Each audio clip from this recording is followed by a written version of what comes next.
looking live at Atlanta Fulton County Stadium, where the Falcons and the Cowboys feature high-paid rookies. Troy Aikman did not yield instant dividends on Dallas's $11 million investment. But as for immediate returns, Deon Sanders flashed his $4 million form on a 68-yard punt return. Out in the Midwest, the New Orleans Saints make their first ever visit to Green Bay's historic Lambeau Field. Saints quarterback Bobby Hebert is off to a strong start. He completed 84% of his passes in last week's opening day victory. And in our nation's capital, it's been a short week for the Redskins as they welcome the Eagles and Rocket Randall Cunningham, who is being touted in many quarters as the prototype pro football player of the 90s.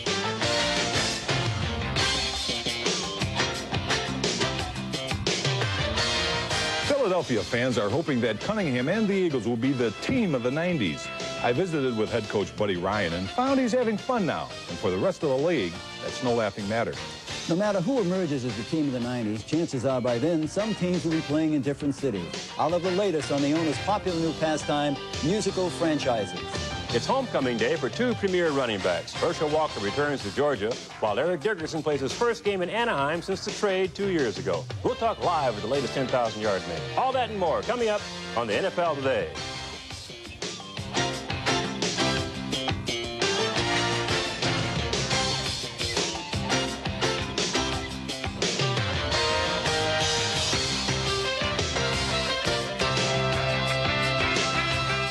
Good afternoon, everybody. I'm Brent Musburger, and welcome to Week 2 on the NFL Today. Who would have thought that one of the centers of excitement would be Atlanta, where the Falcons have sold out for the first time in 2 years, in part because of Deon's primetime show, but also because for Georgia fans, this is the second coming of Herschel Walker. How about them Dog fans? They scooped up the last remaining tickets to see their Heisman hero in action. Now, Herschel was hardly heroic last week. He was held to just 10 yards on 8 carries, and he was not happy. These years I've been here, I've stated that I love to get the ball. You know, I can't really do anything without the ball in my hand. Every player wants the football as many times as he can get it. And we understand that. And Herschel is a very talented individual, and we want him to have the football. It's not like we're trying to keep him from getting it. We want him to have the football. The only thing is we'd like to have the whole offense have the football. We just didn't have it very much Sunday. We only had it 15 minutes. Herb, what's the latest with Herschel? Well, he was upset about not carrying the ball. Brent, as a matter of fact, a story came out of Dallas saying that if he didn't carry the ball more by the 8th week of the season, he would request a trade. So I talked to Cowboy owner Jerry Jones this morning, and he told me that no such talks had taken place between Herschel and the club. As a matter of fact, Herschel came back to the Cowboys and apologized for his early temper tantrum earlier in the week. But he's currently under contract now for 2 more years, and the club is considering right now continued negotiations with him. You know, I can remember when Eric Dickerson really blew his way out of Anaheim. Now, what about Herschel? What would he be worth on the open market, Will? Well, I think in the league they would call this a Lawrence Welk trade. That's a 1 and a 2 and a 1 and a 2. That was coined by Don Klosterman. He was the general manager of the Rams, and he traded Roman Gabriel, John Hadle, and then later Jim Plunkett could trade it. Dickerson, all 1s and 2s and another player. I think he'd be in that range. Don't remind the Packers of the Hadle trade. And it was 2 years ago when the Rams pulled the trigger on that deal of the decade. The centerpiece, of course, was the all-pro running back Eric Dickerson. He joins us now live. Eric, good morning and welcome. Good morning. Eric, when you left Anaheim and the Rams, there were some real bitter feelings. And in looking at the clips this week, you have not gotten over some of them. You have not had good things to say, for example, about John Robinson. Well, one thing is they keep bringing it up to me. I wish they let it die, but they won't. The media out here in Orange County won't let it die out. And to me, it was just a business decision, and it worked out well for them and myself, and I think the Buffalo Bills.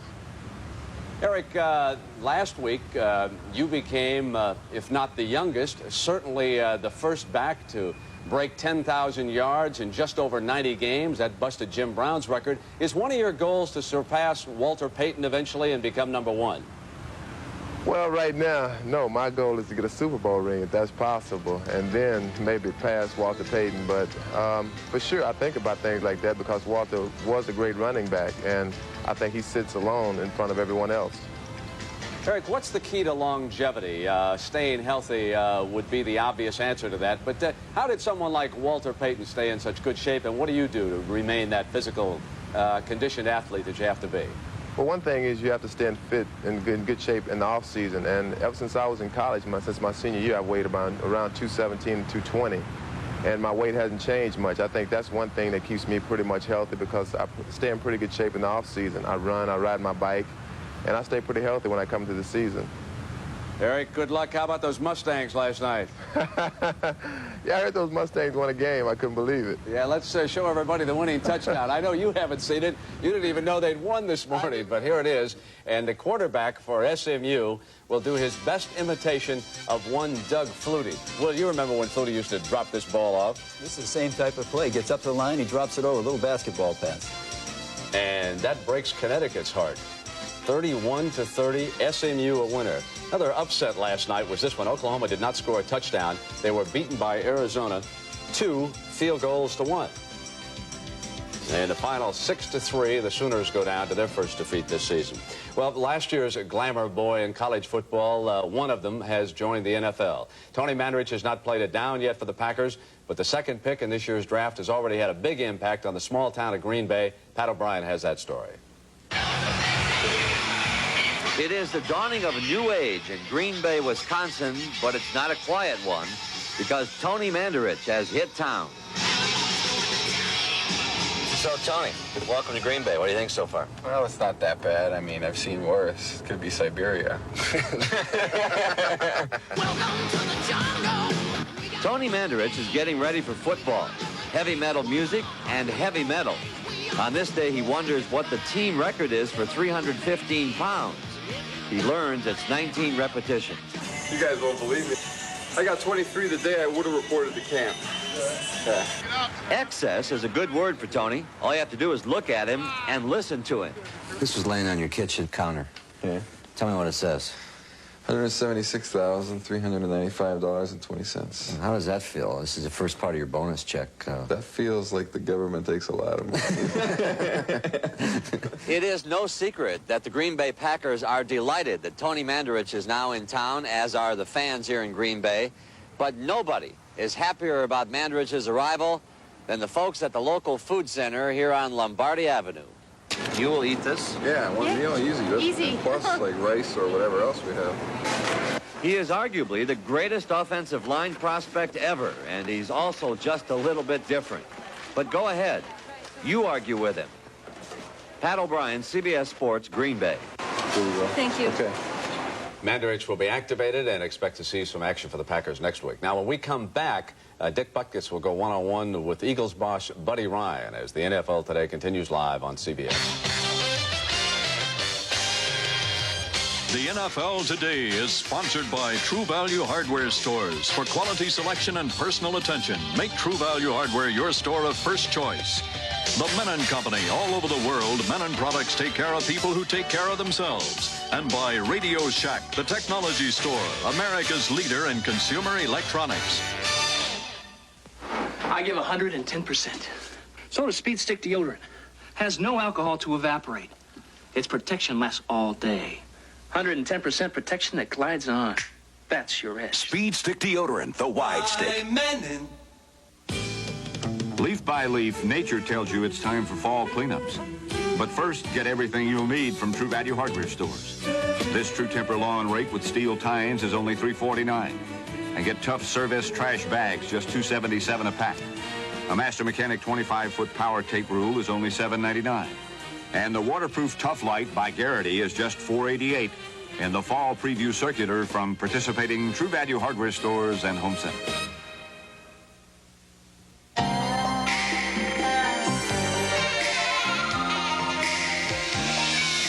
Sometimes you got it today. Emerson's got it right. Fine-tune your life. Nobody's got to tell you. Emerson does it right. Fine-tune your life. Fine-tune your life with Emerson. Xerox presents the Great American Torture Test. We challenged the bone-numbing cold of northern Alaska and intense city traffic. Traveled coast to coast to the suffocating heat of Death Valley and passed with flying colors. Xerox, because extreme conditions demand extreme protection. Union, yes. Today's union movement is all about giving people a voice in what goes on at work and in supporting one another. I believe in that.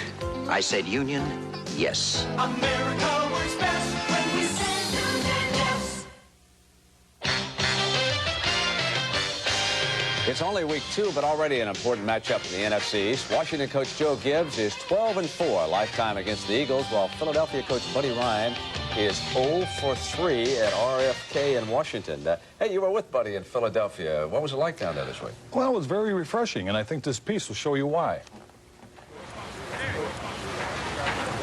He sounds the same. Come on, baby, knock his ass back here. Here we go.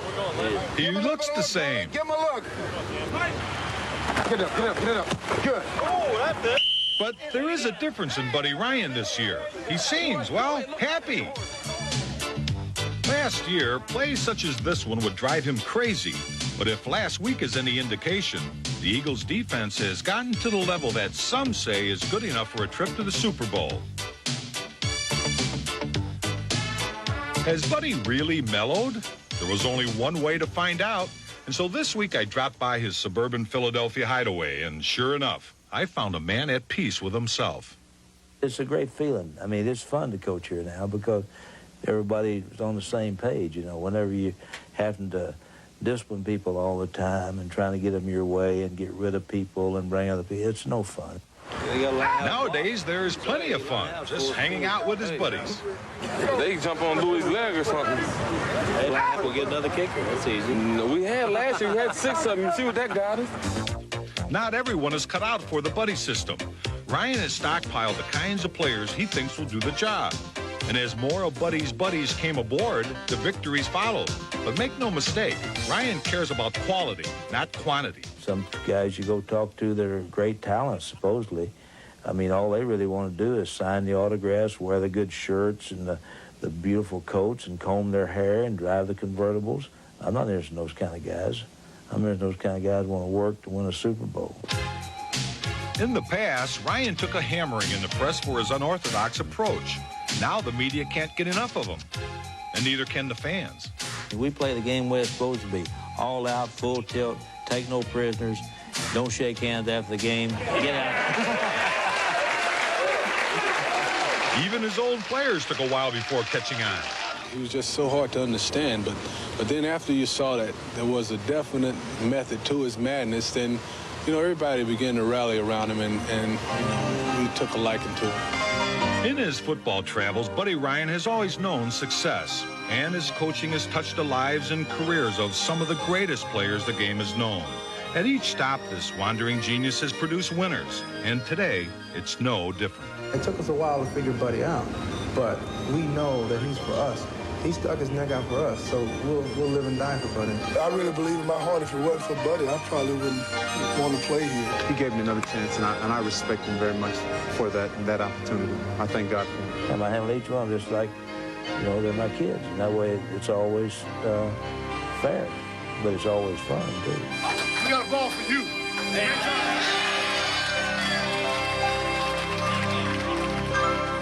He's up against a good offense today.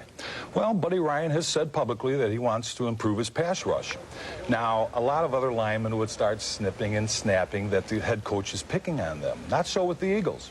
Reggie White called a meeting of all the defensive linemen. Reggie said, look, a lot of us will be double teamed, so who's ever left one-on-one must get to the quarterback. Now, that's a direct, straight-out responsibility, and I like that. You know, expect the Eagles to come up with something different today, though, Brent. You know, one of the coaches told me, Irv, don't get me wrong. He said, but in the past, when we played the Redskins, we felt like we had to play our best game to win. Today, we're a much improved football team. If we play our football, we'll be okay. Expect some kind of unusual strategy early. We return Will McDonough's Inside Look as the NFL Today continues here on CBS.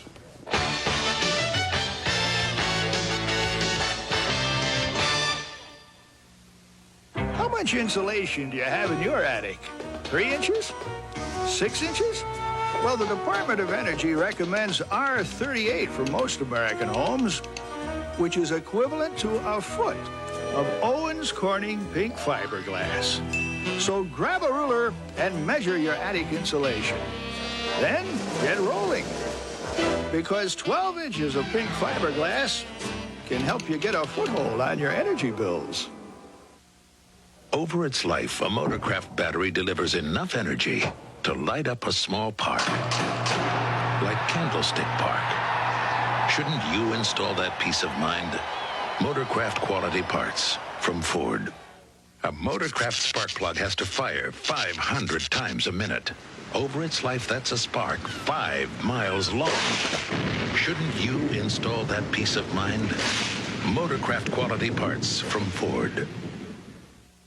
I used pressure-treated lumber, and I still have $800 in water damage. How come? Even treated wood needs Thompson's Water Seal protection. This patio was supposed to last for years. Now I have $1,200 in damage. Why? Your concrete wasn't protected with Thompson's Water Seal. Thompson's penetrates into wood, brick, or concrete to form a barrier water can't get past, even when driven by 98-mile-per-hour winds. Let it rain. This time I use Thompson's, a great defense against repair expense. Thompson's, the first name in lasting protection. What's the difference? It takes too long to learn to use a computer. Wrong. DeskMate makes the difference with graphics that guide you. Learning new software is like starting over. Not now. DeskMate uses the same plain English commands with different programs like load a spreadsheet for DeskMate. A computer? I wouldn't know what to do. Now you will. DeskMate makes the difference. DeskMate is simple. It's PC compatible. DeskMate is even easier on Tandy computers. The friendly face in the PC crowd at Radio Shack and participating dealers. City of Sacramento went wild this week following a unanimous vote of the City Council approving a $50 million offer to Al Davis to bring his Raiders up north to California's capital. And, Will, is he going to go to Sacramento, or is he going to go to Oakland, or is he going to stay in L.A.? What's he going to do? Well, I think this week will tell pretty much, Brent, because I understand this Thursday night in Oakland, the City Council is supposed to get this 70-page document that shows how much they're supposed to spend. And after they find out, we'll see what Oakland does after that. What about the implications around the league? Well, you know, in the 80s, Brent, you had 3 teams moved to different cities. You had 3 more teams threatened to move and stayed. All of them made out financially. They get better deals. Some are worth $10 million a year more to that team to stay. Now what you're going to see is in this decade, it's already started. Tampa Bay's trying to renegotiate. Buffalo, Ralph Wilson, the owner, told me this week, we've already sent the signal. You know, when our lease is up, we're on the way out. I think you're going to see it in New England. Every time a team is at the bottom of the financial totem pole in the league, they will threaten to leave when their lease is up. There's an agent by the name of Mike Blatt who's in some serious trouble. That's a developing story in the league, Brent. You know, Mike Blatt and his company, SunWest, out in Stockton, California, represents 40 to 50 NFL players. Now, Mike Blatt has been charged with murder out in Stockton. Families of these players have called up the league, from what I understand, and say, could you look into that company and make sure the money that our friends have in there, these players, is protected. So they're investigating that right now. You're talking about millions of dollars. Deon Sanders, speaking of millions of dollars, let's go back to last Sunday. Here he is with his second punt return of the day. Deon drifts to the left, takes it on the 32, dropped it. Picked it up, one man missed him, another man missed him. Now he's going wide off to the right. Deon to the 25, to the 30, to the 35, the 40, the 45, the 50, the 45, the 40. My God, Deon Sanders is going to score. My God. Is he also going to go back and play baseball again? Listen, I knew Deon was going to make that, but I didn't know if the announcer was going to. Here's the thing with Deon that's kind of interesting. Nobody's really talked about in his contract. But if he plays baseball, the Falcons have the right to extend his contract for a 5th year. If he doesn't play baseball, it's a 4-year contract, and he can renegotiate right away at the end of 4. Hey, we made a lot out of the lottery last week in Oregon. Was it a success? Oh, I think the thing was a failure, Brent. I mean, you had 89,000 people, bet a total of $221,000. That's $2.40 apiece. They had to throw in more money to give it the people that won prizes. And I think what's going to happen are all the states thinking about lotteries, and there are a bunch of them around the country, are going to watch this for about a month and see if they want to get involved. What about Steve Pallur and the Dallas Cowboys? You know, Steve Pallur a year ago this time was the starting quarterback of the Cowboys. Then they got the 2 kids. Now they didn't need him. He held out in a contract dispute. They have tried to trade him to 3 teams: Atlanta, a week ago this time New Orleans, and Kansas City. I was talking to Jerry Jones, their owner, this week. He said, as far as we're concerned, he's going to be out for the year. We can't make a deal for him. If we did, it would be with a contender, and we couldn't get the same trade that we had with Atlanta a few weeks ago, and we wouldn't want to do it. Okay, well, when we come back, we're going to check in live with Dan Hampton of the Chicago Bears, who is an early arrivee at Soldier Field for their game later today against the Minnesota Vikings.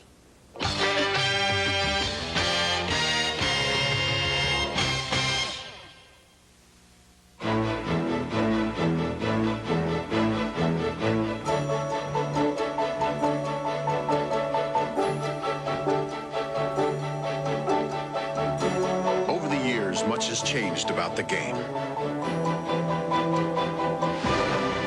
Today, the best in the business fly. And the airline that takes over 300 college and pro teams to their chosen field is United. Come fly the friendly skies. Grandma, isn't this fun? Oh. I want my Serta. Get a Serta Perfect Sleeper. The exclusive Serta surface will spoil you for sleeping any other way. I want my Serta. Sharp. When I say sharp, I mean Copiers on the cutting edge of technology. sharp. Sharp puts their most advanced technology into every Sharp copier, from desktop to midsize to high-speed heavyweight. I mean breakthrough technology. Sharp's high-impact color copier. I mean future technology. Sharp. That's why businesses have made Sharp copiers #1 in customer satisfaction. When I say sharp, I mean business. My athlete's foot kept flaring up. Put it out, it just flare up again. Then my doctor told me about Tinactin. It cures recurring athlete's foot. Use it regularly. It'll keep the fire from coming back. Tinactin puts the fire out for good. Well, this doesn't look very interesting. I mean, I thought you'd have me try something a little fancier, maybe with nuts and fruit cocktail. These are nothing but flakes. It isn't at all what I expected. I like it. Oh, I get it. It's a whole new kind of cereal. Simple and back to basics, right? I like it. Kellogg's Corn Flakes. Corn Flakes? Taste them again for the first time. Dick, I thought you'd be all enthused about the Bears and the Vikings, but you say they're not clicking on all cylinders. Well, I think after last week against Cincinnati, some of the players aren't given 100%. I think they're so used to being able to turn it on when the game starts that with the Vikings, I bet they better be revved up before they step on the field. I'll tell you someone who gives 100% all the time is Dan Hampton. He now joins us live. Dan, good morning. What about Dick's observation that some of the players are going to have to put out a little bit more against the Vikings? You buy into that? Well, Brent, I think Dick's exactly right. I think the Bears have been so good so long that a lot of players maybe think they can go out and coast through it and, come away with the win, even if they didn't give 100 or 110%, as the old cliche goes. I think today it's got to be all hands on deck to beat the Minnesota Vikings. Dan, you have really stepped up and assumed some leadership roles. This is a very young team. I noticed some of the cutaways of the game against Cincinnati. You were very verbal during that game on the sideline last week. Well, actually, I was just talking to the water boy, telling me he didn't put enough ice in my Gatorade cup, Brent. I think what it is this is a young football team. Guys like Singletary, McMichael, myself. You know, if we're going to get to New Orleans, a lot of us are going to have to really shoulder a lot of the leadership responsibility. And hey, if we're getting drove around like Cincinnati was beating on us last week, I think somebody has to stand up and say, hey, enough of this. Let's play some football. What kind of a grade did you give the coach, Mike Ditka, last week? I give Coach an A for the training camp in the first couple of weeks of the season. I think he's done everything exactly right. A lot of times, maybe the grade wouldn't have been so high, but I tell you what, the players are behind Mike 100%, and we feel like today is the day that the Bears come out and play like the Chicago Bears are supposed to. You know, the Vikings beat you not once but twice last year and embarrassed you, as a matter of fact, in Soldier Field. It reminds me of the last time I went to a restaurant with Dick Buck, because I had like a bad taste in my mouth for a long time, and I think that's the way the players are approaching this game. You know, we don't like getting beat by anybody, let alone a Central Division team twice in the same year. So I think this is the year, and you can tell Dick, I said this is the game where the Bears are going to get real big. All right, Dan, thank you very much. Will, your feeling about the Viking-Bear rivalry? I want to know, you skip out in the check again? Is that what he's talking about? I think it's... Yeah, you. We've been there with you before, you know. I think it's becoming the best rivalry in football, and might be for the next 2 or 3 years, because both teams are still really young, and I think Minnesota now is getting to a point where they might have a little edge on the Bears. All right, upset special. Tampa Bay will shock the Super Bowl champion. You don't buy into that, No, that would be a real shocker. The 49ers are a great road team, Brent. I know it's early in the season. They might take Tampa Bay for granted. They won't. Last year, they were 7-2 on the road. They're undefeated on the road this year, and they're just too far superior to Tampa Bay. How quickly they change. Last year, they're drilling Vinny into the ground. He has a great game last week. They're going to be a surprise team, Irv. Come on. Yeah, but not surprise enough to beat the 49ers, Dick. I mean, that's a different class. Well, I really think the Buccaneers have got a shot down. What were the 49ers after 11 games? Like 6-5 last year? Yeah, and then they come on strong. You know, I think the thing with Tampa Bay is with Ray Perkins, he's the kind of team, you look at his background, he always builds with a young team. All right, let me pass along a quick reminder now for those of you in New York, L.A., Chicago, certain other cities. The NFL on CBS will come back at 4 o'clock Eastern Time. So long, everybody.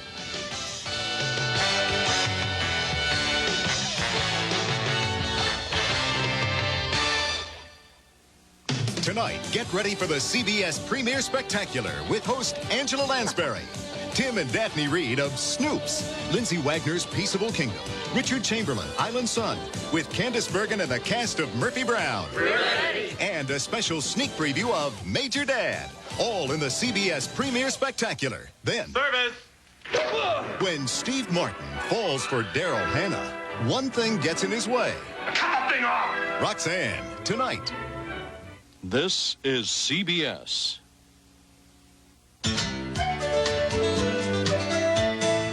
The circulatory system of your car.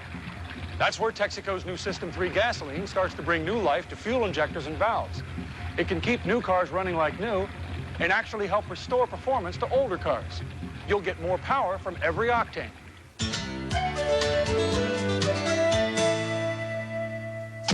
5 tanks is all we ask.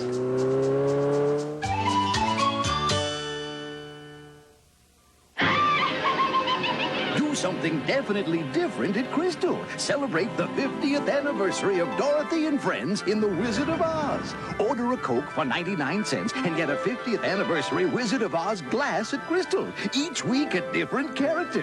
Collect all 6. This week only, take home the Good Witch Glinda. But hurry before time runs out. Toto, I have a feeling we're not in Kansas anymore. The engines have developed much more horsepower over the last few years. The racing engines have changed with the development of better quality metals.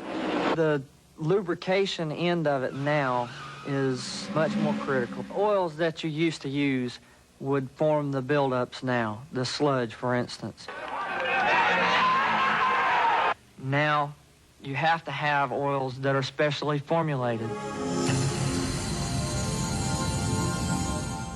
Ken Watts, weekends on Channel 5 Eyewitness News.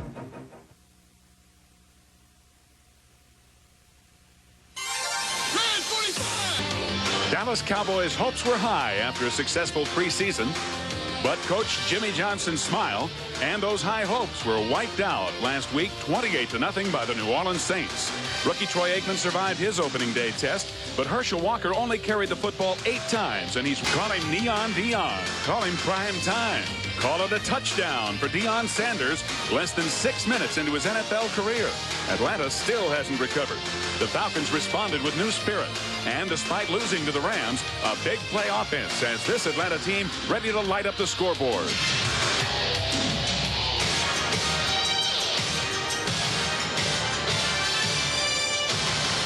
Herschel Walker ran to glory at the University of Georgia 7 years ago. Today, he returns for the first time as a professional. But will he run often enough to lift Dallas's hopes once again?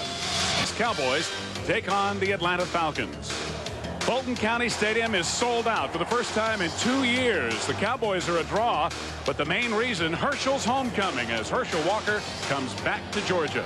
And it could not be a more perfect day here in Atlanta. Hi, everybody. I'm Steve Zabriskie, and welcome to CBS's continuing coverage of the National Football League. 2 teams who each lost their openers last week, but 2 teams who each feature one of the top rookies in the NFL. For the Atlanta Falcons, Neon Deon Sanders, of course, has lit up the town. And in Dallas and all over the country, really, everybody's talking about their fine rookie quarterback, Troy Aikman. My partner today is the coach, Hank Stram. And Hank, the big story for the Cowboys is after the great preseason, are they going to rebound from that devastating opening loss to New Orleans? Steve, I think that Jimmie Johnson is a good salesman, and you have to be a good salesman to be a coach, but I think he's going to sell his team on the idea that they have to play today, they have to express their true personality, and I think that's exactly what they're going to do, and I think we're going to see Herschel Walker dominate the offensive scheme by at least being involved in a game with 20 or 30 plays. Well, on the other side of the field, the Atlanta Falcons may have lost their opener, but I think they maybe learned a lot about themselves that they didn't know going into the season, and maybe they have something to build on this week. Well, you know, it's surprising that you talk to a team and talk to a coaching staff who just lost a game in the National Football League and that they feel good about the loss. However, they do feel good about the fact that they made a lot of progress. They have something to hang their hat on. They played very good, very tough, consistently aggressive against the Los Angeles Rams last week, and as a result, I think they feel that they've got a good future, they're on the right track, and that they're going to be a good football team as the season progresses.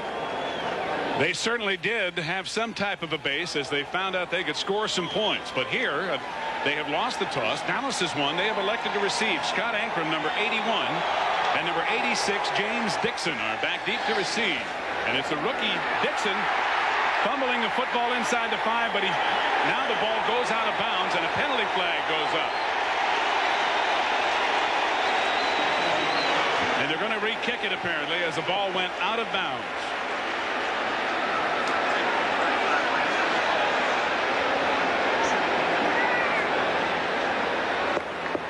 The referee today is Jerry Markbright, one of the more senior officials in the National Football League.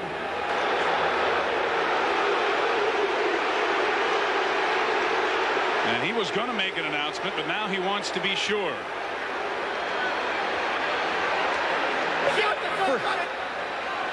Free kick out of bounds. The ball awarded to the receivers at the 35-yard line by rule. First down. That's exactly what happens in that kind of a situation. The ball goes out of bounds. You just get one shot. It goes out of bounds. The other team gets it on the 35. I think the big confusion was whether or not the ball had been touched by James Dixon and then went out of bounds. But the Cowboys have it 1st and 10 at their own 35. Herschel Walker in the backfield along with Broderick Sargent. Sargent, they think a lot of, did not start against New Orleans last week. Aikman on 1st down, incomplete. Nobody was there but Scott Case for Atlanta. Aikman, second NFL start, did not do badly against New Orleans, and this is the offensive unit he will work with today. Up front, it's Tuanay, Newton, Rafferty in his 14th year, Kerr, Gogan, and the tight end Folsom. In the backfield with him, Herschel Walker, Broderick Sargent, and the wideouts Kelvin Martin and Michael Irvin are outstanding. Cornell Burbage and James Dixon in on 3rd and or long yardage situations. 2nd down and 10, still at the Dallas 35.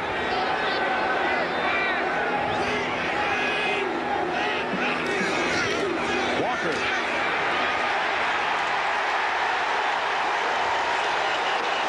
And the Atlanta defense, Andre Bruce, Tony Casillas, and others, including Marcus Cotton right there. Up front, it's Gann, Casillas, and Bryan. In the 3-4 alignment, Andre Bruce, a great rookie season last year, Rady Tuggle, and the veteran Joel Williams. Bobby Butler, Scott Case, 2 veteran cornerbacks, Cooper and Gordon the safeties, and Demry and Moore will be in there as the extra DBs. You know, Steve, you're playing at home in this kind of a game. You'd much rather start your game on defense, and that's why this game is going to be very emotional up front, defensively. And they have shut down the first running play. It's 3rd down and 10 out of the shotgun. Complete to Michael Irvin. He has a blocker. Touchdown, Dallas.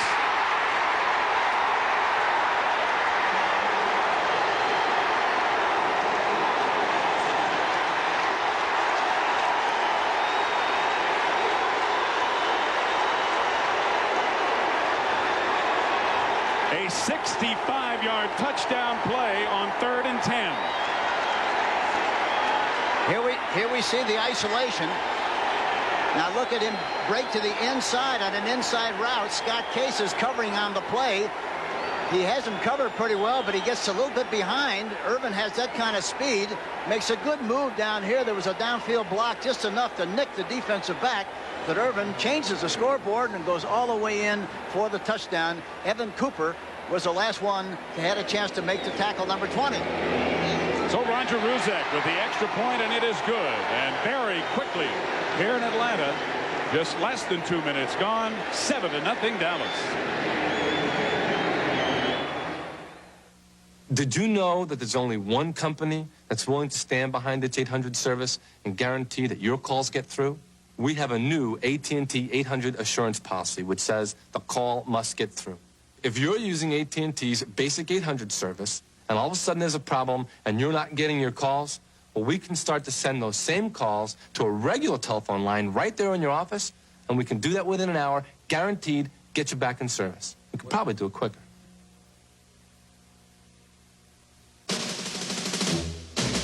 Over the past decade, all other lines of cars have led Mercedes-Benz in one crucial category: depreciation.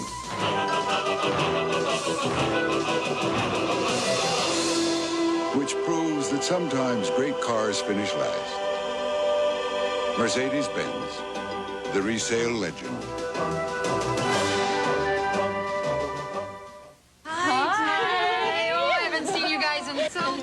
Never agree on a restaurant, right? Hey, I ordered already. I found us a great wine. Oh, a decision maker. Oh, this is wonderful wine. I had this at David's. I served this at my place. It was a big hit. You guys, I was hoping you hadn't tried it yet. Oh, come on. Look, we finally found something we all agree on, you know? I mean, when was the last time that happened? Ernest and Julio Gallo invite you to try White Grenache.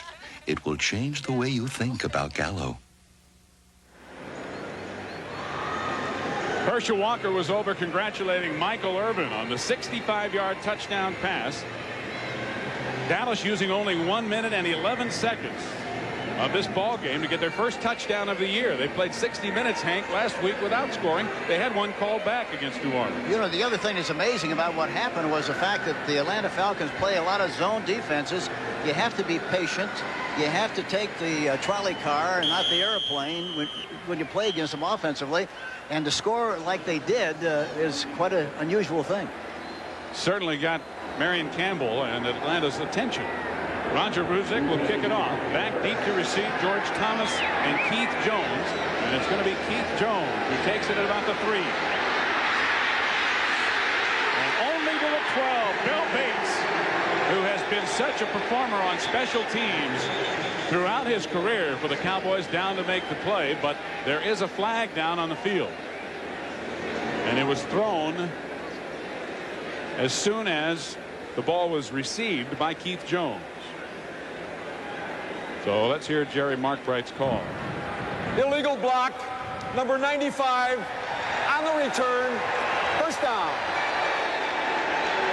There's another look at the 65-yard Dallas. Aikman to Irvin. The key to the success of this play, watch the pass protection. Look at all the time he has to throw. Look at all the time in the world. Step, throw, deliver, follow through. And I might add, really looked like Scott Case had a chance to make the tackle and just missed the tackle on the play, and the rest is history. But I might add, Steve, that I talked to Jimmie Johnson on the field before the game, and he said he went over to the linemen personally and talked to them about doing a much better job this week from an overall blocking standpoint. He certainly did that time. John Settle hanging straight ahead, getting a yard or two is all out near the 9. Ken Norton and Jim Jeffcoat on the stop for Dallas. Miller just had a superb week, a career high, almost 300 yards passing. And here's the unit he'll be operating behind today.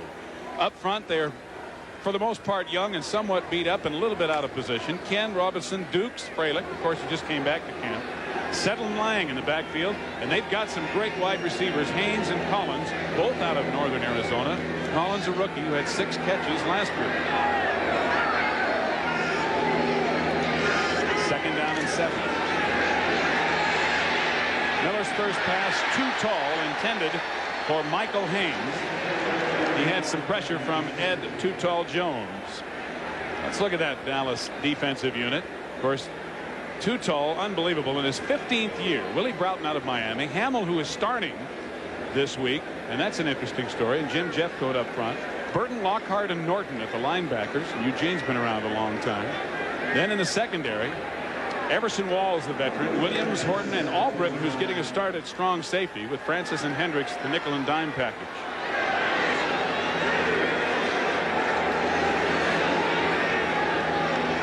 Third down and 7. Draw play to Settle. And a good play by Ken Norton, as Settle's only able to pick up about 3, and the punting unit will come on. One thing they had to do this week over what they didn't do last week was fill with the linebackers. The defensive line of the Cowboys are getting off the ball very aggressively, try to make offensive people make a quick decision as to what they're going to do, and as a result, why linebackers have to fill very quickly. Last week they didn't. That time, Norton did a good job, and you showed them what happened with the results. Kelvin Martin in his third year out of Boston College, the lone receiver. And Scott Folhay, who averaged just over 41 points a kick in the opener last week, will kick it from about the goal line. Martin calls for a fair catch, taking it at the Dallas 49. 12 minutes and 4 seconds remaining in the first quarter. It is 7-0. The Cowboys leading the Falcons.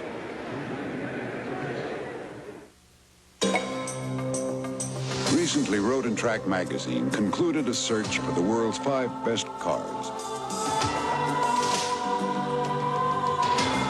After exhaustive testing and analysis, they chose 4 exotic sports cars. And even more significantly, only 1 sedan. The Mercedes-Benz 300E.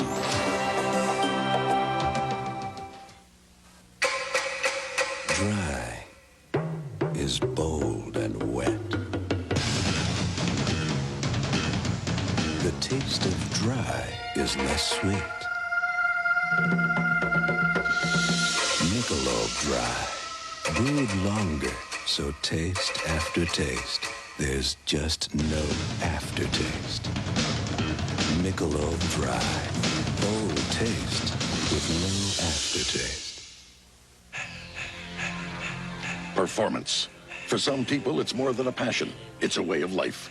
Well, for all those people for whom good enough just isn't good enough, there's Speed Stick Antiperspirant. Nothing is whiter. Nothing glides on drier. Nothing gives you all-day protection in a bigger way. All-day performance that's hard to beat. If you're going to give 110%, your antiperspirant should give 110% too. Speed Stick, the white stick. By Menon. Well, this may not be college ball. JJ stands for Jimmie Johnson and Jerry Jones. In fact, you could have 4 J's up there. These 2 guys, of course, Jones the owner and Jimmy the new coach. Well, I think he's going to do an excellent job for Dallas. I really do. You don't win. And here's Marion Campbell, who has proven what a great defensive coach he has been. He's done a terrific job defensively with his team, and they've got to catch up offensively, and I'm sure they will as the season goes along. On one side, a guy in his first year in the NFL. The other side, Marion Campbell in his 28th year in the NFL. A reverse. Michael Irvin and Aikman with the block.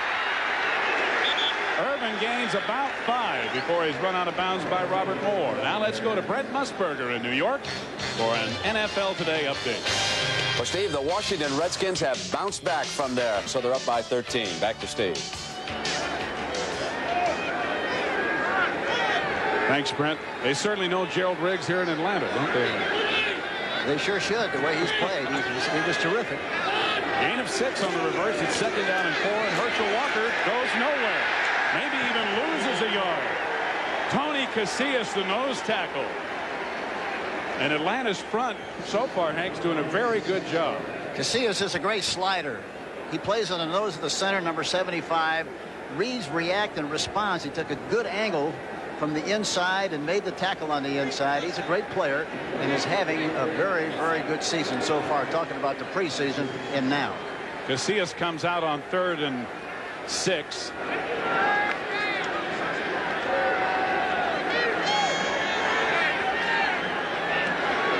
As Herschel lost yardage back to the 46. Really about 5.5 yards to go. Aikman from the shotgun. Incomplete. Bobby Butler.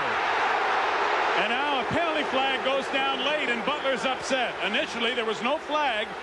A very close play. And then late, a flag is thrown in, and it looks like it's going to be interference against Butler. Well, it might be. Usually what happens in that kind of a situation, Steve, the left hand. Pass interference. Defense. Automatic first down. Watch what happens here now. We'll see if Butler goes over the top and gets him in the back. Well, you can't see for sure. Boy, it was close. The official closest to the play was actually behind Butler. The official on the far side of the field is the one who came in and threw the flag. And that's the case usually when he sees him, hit him with the left hand. So now it's a first down Cowboys at the Atlanta 41. Dallas leading 7-0 in the first quarter. Aikman the pass. Good protection and overthrown. Kelvin Martin was coming back for the ball, and it looked like Aikman thought he was going to continue up and out. Scott Case was covering. Looked like there was miscommunication on the play, as you just mentioned. Troy thought he was going one way, and the receiver thought he was supposed to go to the other. That time, the play action fake inside. Reedy did a good job of selling the run, and he had pretty good protection on the play. But it is now 2nd and 10, still just outside the 40 of Atlanta. 10:55 to go in the first quarter. Walker. Again, nowhere to run. A penalty flag down again in the Dallas backfield. Scott Case coming up on the tackle of Herschel Walker. And although he doesn't look it, Scott Case, whom in street clothes you wouldn't even think he was a football player, one of the hardest hitters in the NFL. We'll see what the penalty is.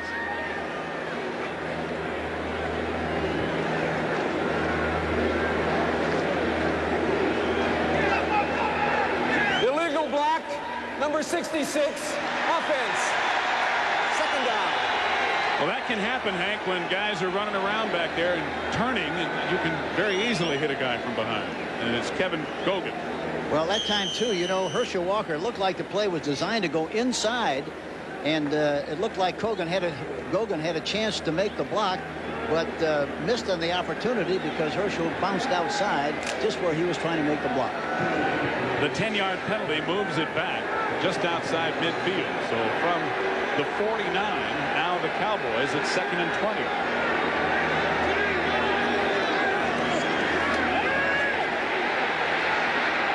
Irvin hit immediately, dropped by Bobby Butler. A gain of about 7 or 8, gain of 9 actually on the play. So almost the penalty yardage. It'll be 3rd and 11. Jimmie Johnson must have done a good job of selling. Look at the cushion of the defensive back, Bobby Butler. He's given him too much ground. He comes back. Irvin comes back for the ball. The ball is thrown just right at the chin. Then he comes back and makes the play. But again, the pass protection that time, the key was the pass protection was excellent, Steve. There's no rush whatsoever on the part of Atlanta. Aikman finally, for the first time all season, including the preseason, getting a chance and some time to throw. 5 defensive backs in the game on 3rd and 11. Aikman again with time going long. Incomplete. Great play by Charles Demry, who is the nickel back. Irvin had the ball in his hands, and Demry, timing it perfectly, pulled him away from the ball. I just wonder whether they knew Demry was in the game, because I think really what their initial thoughts were to go after Case, who plays that position normally, but this time Demry was there, and they threw it out there anyhow without recognizing who it was. I'm not sure. Well, now you know who it is, because the crowd is up for Deon Sanders, who is in to return the punt. Mike Saxon will do the kicking. Sanders with a 68-yarder for a touchdown in the opener last week. You know, the other thing, Steve, is you got to watch Sanders, because he looks at the flight of the ball and then comes back down and then looks back up again, and he has a tendency to take his eye off the ball and fumble twice in that situation last week. No chance there on a 42-yard punt by Saxon. Still 7-0 at Dallas.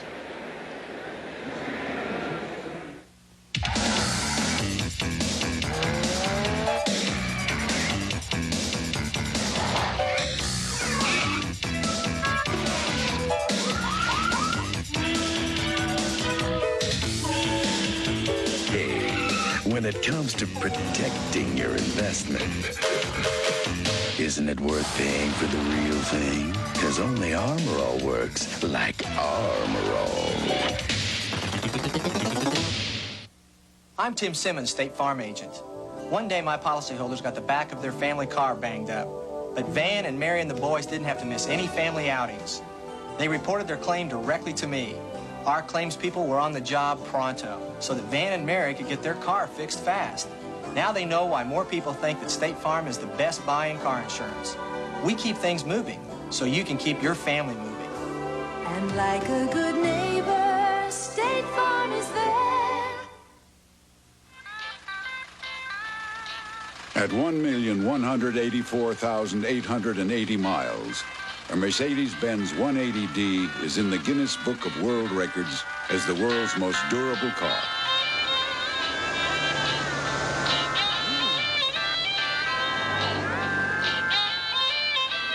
Just how far can a Mercedes actually go? Frankly, nobody knows. The Big Ten power of Michigan State tries to topple Lou Holtz and the defending national champion Irish of Notre Dame next Saturday on CBS Sports. Deon Sanders last week told the specialty teams that if you ran a kickback, he would either give them a Gucci watch, a bracelet, or money. And they decided they wanted the Gucci watches, so that's exactly what he did. Now, I don't know whether he's giving it to him yet. I think he's looking around the area to see if he can get a good price. He told me he wanted to go down to Florida. He'd be better than here. No gain on the first carry. It's 1st and 10, Atlanta from the 20. Gene Lang, the ball carrier, stopped by Dean Hamill at defensive tackle, getting the start in his 5th year out of Tulsa. And Dean Hamill, I think, is going to be a terrific player for the Dallas Cowboys. I saw a lot of him when he played for the Washington Redskins. They liked him very, very much. He's aggressive. He's a kind of a defensive tackle you like. He's very emotional, very intense, and I think he's going to be terrific for this Dallas Cowboy team. 2nd down and 10, still at the Atlanta 20. The Cowboys lead it 7-0. John Settle, good hold. Across the 25 to the 26. A gain of 6, so it'll be 3rd down and 4. Ron Burton made the stop. We get a shot of it here, and watch the hold develop, and watch the pursuit, and all of a sudden somebody goes through and flying through the air, and he cuts back behind that particular person who didn't fill that gap. I couldn't tell who it was. It looked like it might have been 51. It looked like it might have been Ken Norton. They give Settle 7 yards on the carry, so it is 3rd down and 3 officially from the 27.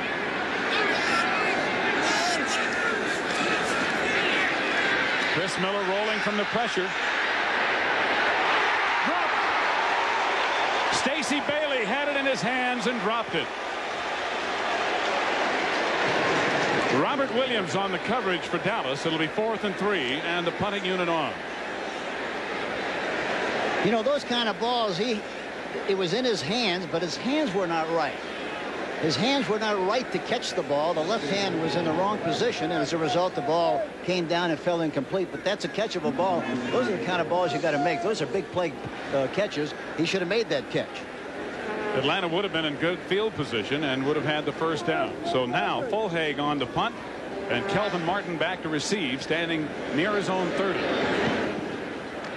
Fulhaig hangs it high, and Martin's going to call for the fair catch and takes it at about the 38. 7-0. Dallas leading a 35-yard punt, and we'll be back. How much insulation do you have in your attic? 3 inches? 6 inches? Well, the Department of Energy recommends R38 for most American homes, which is equivalent to a foot of Owens Corning pink fiberglass. So grab a ruler and measure your attic insulation. Then get rolling, because 12 inches of pink fiberglass can help you get a foothold on your energy bills. For a bear of a thirst, I reach for it first. I can drink a lot more, and it settles the score. 4 fingers, number 7, the taste is pure heaven. It's the drink of the moon. It's playing altitude. It moves Louis' lips. It shakes Eric's hips. So look out, Pepsi, the move is on. Now we're singing the Diet Coke song. Diet Coke has the real cola taste you can drink a lot more of, because it's just 1 calorie. Yo, just for the taste of it, Diet Coke. To understand Asia, you have to understand its customs, its mystery, its people. You have to know what makes a good impression and what offends. For over 40 years, we've been learning about Asia. So in addition to our convenient schedules, we can give you something no other U.S. airline can. The knowledge that comes after 40 years of helping people do business in Asia.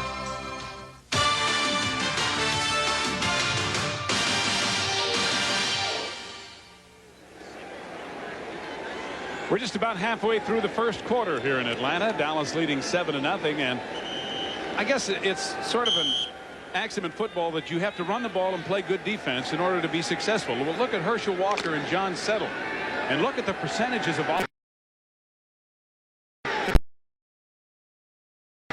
The move is on. Now we're singing the Diet Coke song. Diet Coke has the real cola taste you can drink a lot more of because it's just 1 calorie. Yo, just for the taste of it, Diet Coke. To understand Asia, you have to understand its customs, its mystery, its people. You have to know what makes a good impression and what offends. For over 40 years, we've been learning about Asia. So in addition to our convenient schedules, we can give you something no other U.S. airline can. The knowledge that comes after 40 years of helping people do business in Asia.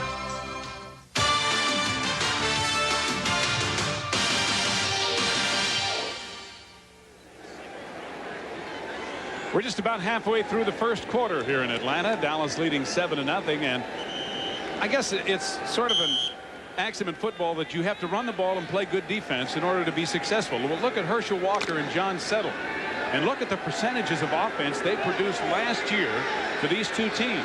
This is something that neither team has been able to get going so far this year, and it's really a key to their success, letting those guys and making those guys run the football. There goes Herschel, trying to pick his way, but there are a lot of white shirts there, and Herschel maybe got a yard. Broderick Sargent, number 39 to fullback, was out in front and really did a good job of blocking, got a pretty good push on the linebacker, but by the time Herschel was able to get there, the pursuit was so severe and no chance whatsoever.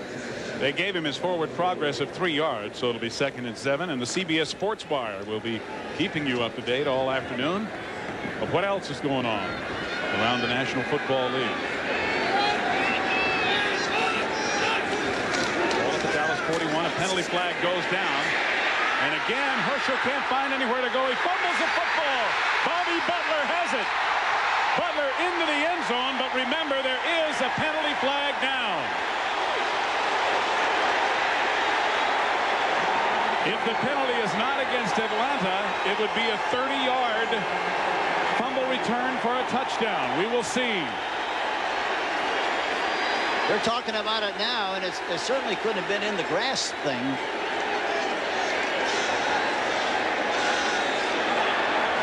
Illegal motion foul.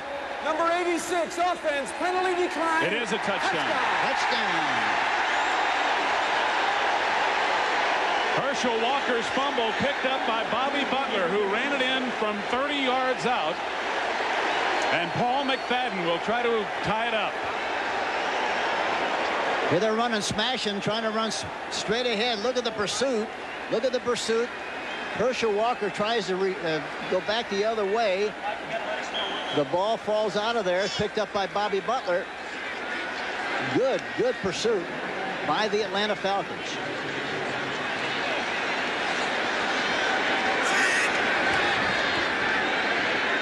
So here's McFadden.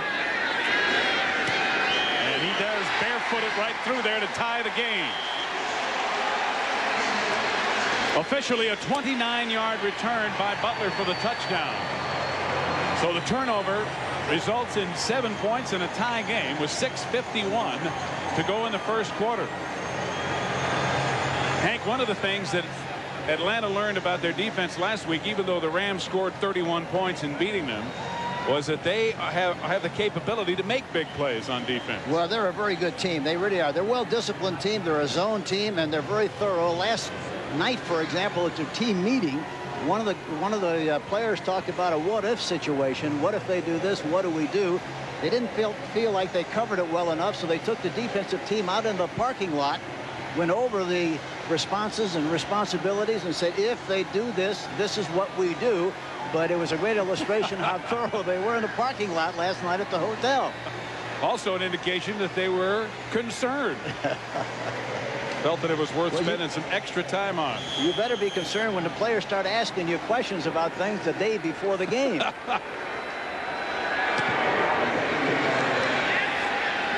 Dixon at the goal line. And a good play by Atlanta's Michael Haynes, who was down there with penetration and caused Dixon to have to jump over him.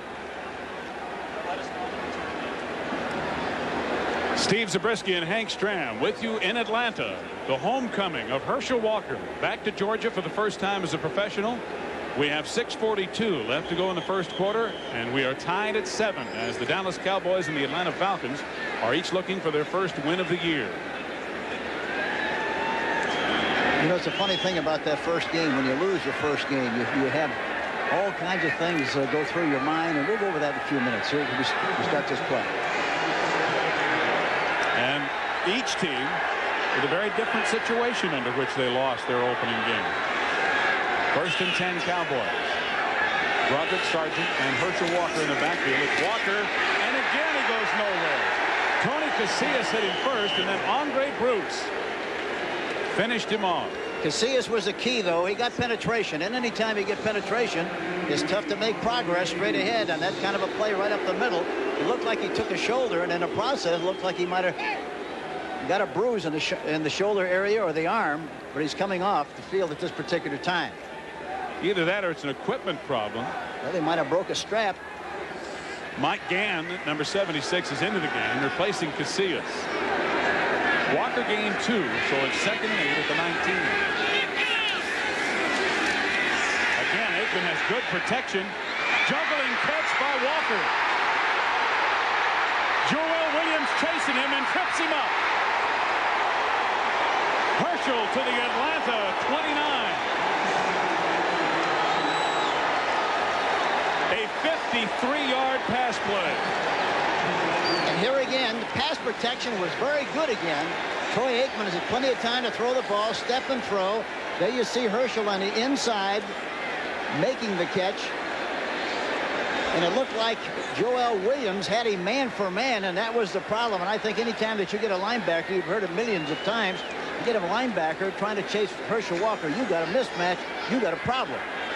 Joel Williams still runs well, about a 4.6 40, but you're talking world class when you're talking about Herschel. When you're talking about lightning with Herschel. Fake to Herschel, Aikman in trouble. Tim Green, number 99, in his 4th year out of Syracuse. He comes in on passing situations and has really been an excellent player for the Atlanta Falcons. It's a loss of 5. So it'll be 2nd down and 15. For that play to really be effective, Herschel's got to be more effective running the football before you can really fake to him effectively. Yeah, that's right. You can't throw play action passes if you can't run the ball well at all, and they haven't been able to do that so far. With all the people on the line of scrimmage, you got to throw the ball. They're looking for Herschel again, but he gets through the first wave and powers inside the 25. Stopped by Marcus Cotton, 2nd-year linebacker out of USC. But that's the first significant gain that Herschel has made, a 9-yard run. Well, there was a good push on that side. Mark Tuinei and Newton on the left side did a good job of creating some running room. And there was a gap there, and of course that's all Herschel needs. He hit the gap and made good yardage on the play. I thought at first he was going to lose yardage because there were a lot of folks over there that time, Steve. But you can see Herschel with only 4 yards net rushing because of the losses. It is 3rd down, 5 yards to go. Charles Dimry in, number 22 in the defensive backfield as the nickelback for Atlanta. Out of the shotgun. Again, a fake to Herschel. Aikman with a 1st down. Robert Moore on the tackle. But boy, Troy Aikman is some kind of athlete, huh, Henry? Yes, he is. And of course, you know, that play was a good play because the Atlanta Falcons were in a 4-man line. They had 7 guys in the back defensive secondary, all spread out all over the place, expecting pass. And, of course, he faked the draw, was sold them on the idea they were going to run inside, and he kept it and ran himself and made the necessary yardage for the first down. A good call and great execution on the part of the Cowboys. 1st and 10 at the Atlanta 17. 7-7 tie in the first quarter. Roderick Sargent. A block from Herschel. And Sargent inside the 15. Joel Williams and Ricky Bryan make the tackle. Herschel that time was leading the play and tried to make a block and had a great effort, but whoever it was, I couldn't tell whether it was Williams or not. Somebody really straightened him up. Straight up in the air, and he couldn't get any kind of a push at all on the play. This is now the 7th play in this drive as the Cowboys started deep in their own territory after the kickoff following the Atlanta touchdown on the fumble recovery by Butler. Irvin in motion. Walker met at the line of scrimmage and thrown back by Jesse Tuggle, but a penalty flag is thrown down. Tuggle and Casillas wrapped him up, but a flag was thrown at about the same time they hit Herschel.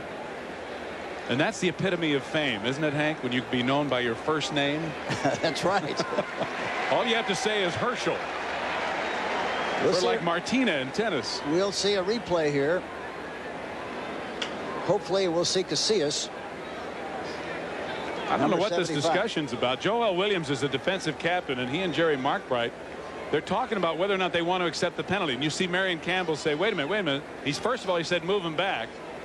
And if it's a 5-yard penalty, he's saying he doesn't want it because it's going to bring up 3rd down. Illegal motion, number 88, offense. Penalty declined, 3rd down. So that was the hang-up. They were trying to find out if they wanted to accept it or not. Here's the play again. Watch Casillas, number 75, on the nose of the center.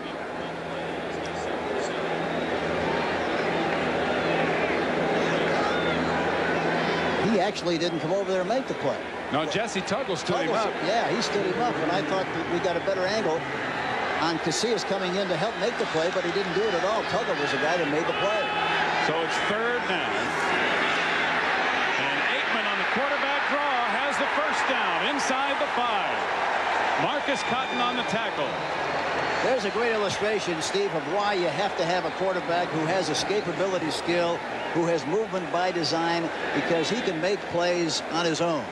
Everybody on the offense is defense except one guy, and that's the quarterback. And if you have a quarterback who can move, just like Troy Aikman did, he's going to move the chains and make big plays, keep the drives alive, and it's very important in the way football is being played today with situation substitution. And this has been a long and impressive drive as the Cowboys have overcome some 3rd down situations to now have a 1st and goal at the 4 in the final minute of the first quarter.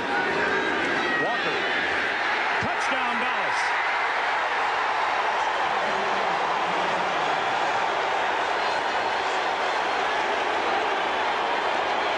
The Cowboys regain the lead on a 4-yard run by Herschel.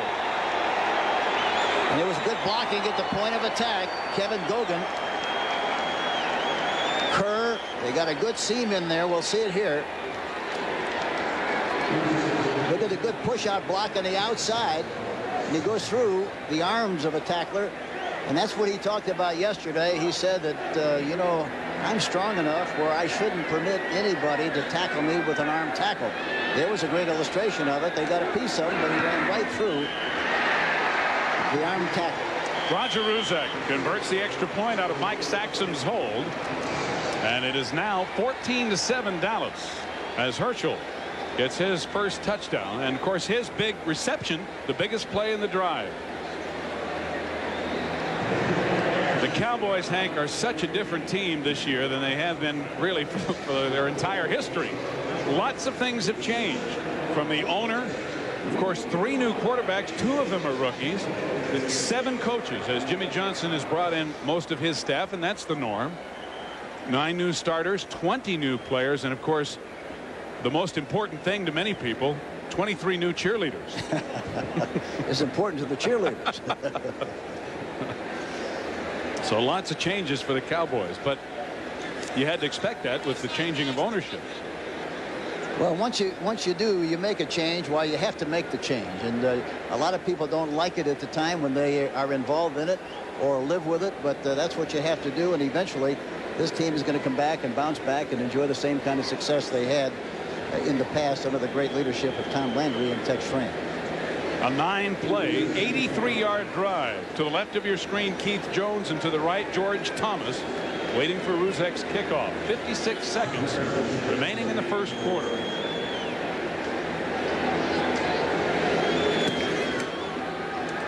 It's a short one. Jones takes it at the 6. Finds a seam and gets to about the 24. As he goes down, he is blasted. But no flag. Robert Williams on the tackle. An impressive drive for the Dallas Cowboys, and of course Walker, that 54-yard pass reception, and then he culminates it with the TD run. Well, that's the thing about a great back like Herschel Walker. You know, you might stop him on a play or 2 or 3 or 4, but you have to keep giving him the ball, and all of a sudden when you think you've got him stopped, well, all of a sudden he'll break one for a big play, either with a run or a pass, and get him right into a football game, and that's what he's done so far. The Cowboys using almost 6 minutes on the clock, something they were unable to do last week against New Orleans. Chris Miller to throw on first down. And he completes it. Michael Haynes sliding out of bounds at the Dallas 40. Chris Miller avoiding the pressure from Jim Jeffcoat. We'll see a shot of it here from the end zone.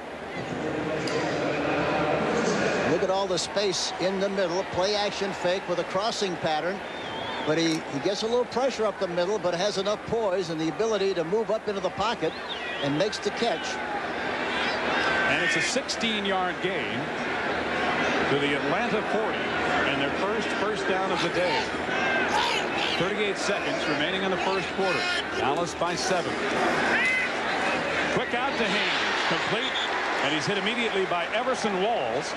His forward progress will bring it to the Atlanta 46. But the clock is running, and we'll see if they get another play off as we're down to 21. Marion Campbell last week was very disappointed because he likes for his team to have much better balance than they had a week ago. He came into this game with a hope and expectation of being able to run the ball much better. They haven't been able to run it very well so far. They have clicked on the last 2 passes, however, and as you see, it looks like time is going to run out here in the first quarter. So 1 quarter of the game is gone, and it is 14-7 Dallas leading Atlanta.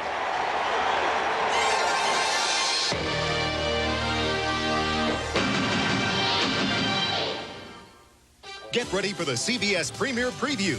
We're ready. With host Angela Lansbury and a special sneak preview of Major Dan tonight at 8. Mike Denton, Gayla Vaughn have come together pledging and honoring their life with each other. I now pronounce you husband and wife. You may kiss your bride. Hi, I'm Roger Staubach. This is a very special wedding. It's a dream come true that you all are a part of. The story really started 16 years ago when a little girl named Gayla Vaughn faced critical open heart surgery. I was there as a United Way volunteer, and all of you who gave to United Way made that life-saving operation possible. But that was just the beginning. Over the years, we've seen Gayla grow into a beautiful young lady.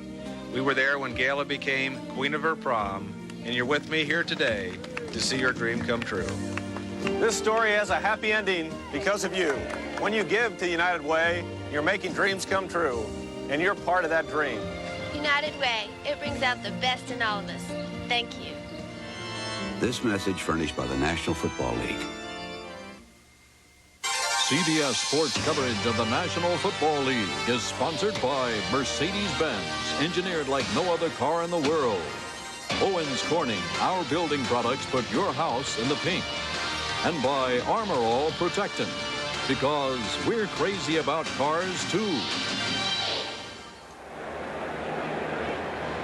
Steve Zabriskie and Hank Stram here in Atlanta, where we start the second quarter with the Cowboys leading 14-7.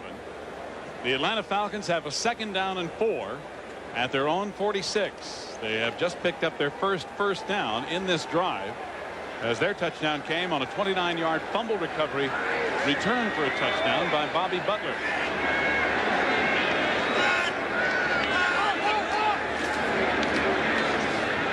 Miller with time, hits the tight end Ron Heller, and Heller has the first down as he dances into Dallas territory. Everson Walls and Ed Jones had some pressure, but Chris Miller got it over him.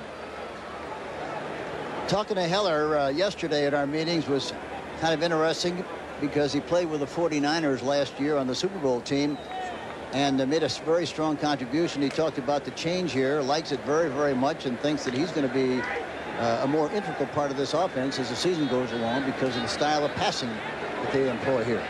And Chris Miller has shown that he can pass effectively. Marion Campbell calls him just plain winner. Over the middle, incomplete, and that time pressure on Miller for the first time, and the blitz for the first time. Too Tall Jones, Willie Broughton, but there is a penalty flag thrown, and it appeared to have been thrown by the umpire behind the defense, which oftentimes could be holding. And the blitz was coming from the outside, and they didn't pick him up. That's why he almost got hit before he threw the football, and wisely got rid of it before he did get hit.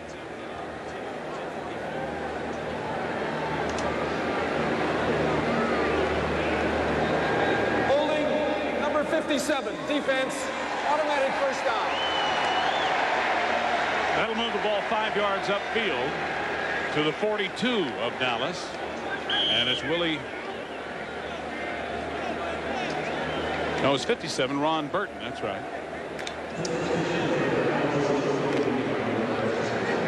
We see it on the right side, perhaps. There he is. He's grabbing the tight end, and that's his responsibility, obviously, on a play. He can't let the tight end get a quick release, and he grabbed him in the process. John Settle looking for a hole and getting a few inside the 40, knocked down by Jim Jeffcoat. I tell you, the defense of the Dallas Cowboys is responding. They're responding and reacting very, very well. That was a counter trap play, pulling the left guard and the left tackle, and kind of slow developing. But by the time the ball carrier Settle got there, school was out. It was over. John Settle at 5'9" and 200 pounds. And he, like Herschel Walker, very key to the success of his team's offense. Chris Miller now with 2nd down and 7 at the Dallas 39. Fake draw. Complete to Heller, but short yardage. Not enough for the first down, as a gain of about 3 to the 36 is all. Vince Albritton starting at safety with the stop. Miller has a good feel for pressure. That time Too Tall Jones was coming in on his right side. He didn't look at him, but he fell him and got rid of the ball just in time. And then, of course, the tackle pushed him beyond the quarterback as Gogan. And as a result, not Gogan, but I'm sorry, the right tackle for the Atlanta team did a good job of blocking on that particular play. But now it's another 3rd down. 3rd and 3. A reverse to Michael Haynes. Not much room, and Shannon wraps him up. Robert Williams came up quickly, but Randy Shannon, the rookie out of Miami, made the majority of the hit, and it's going to be right at the line of scrimmage. Here's a reverse play now, and Shannon, number 94, coming from the right side. There's the reverse. And now you'll see Shannon coming from the inside. Good pursuit angle. There he is. And wraps him up along with the cornerback who came up and looked like Williams came up and made the tackle low. Scott Fulhag will punt it away. The line of scrimmage is the Dallas 35, so we'll see if he wants to punt it out of bounds or just hits it through the end zone. Fair catch called for at the 12. So kind of an unusual punt. 23 yards is all.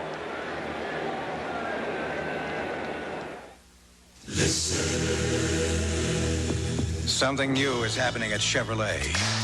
This year we'll introduce more new ideas, innovative new engines, and bold new shapes than ever before. In 1990, you'll see why nobody's winning like the heartbeat of America. All you have to do is listen.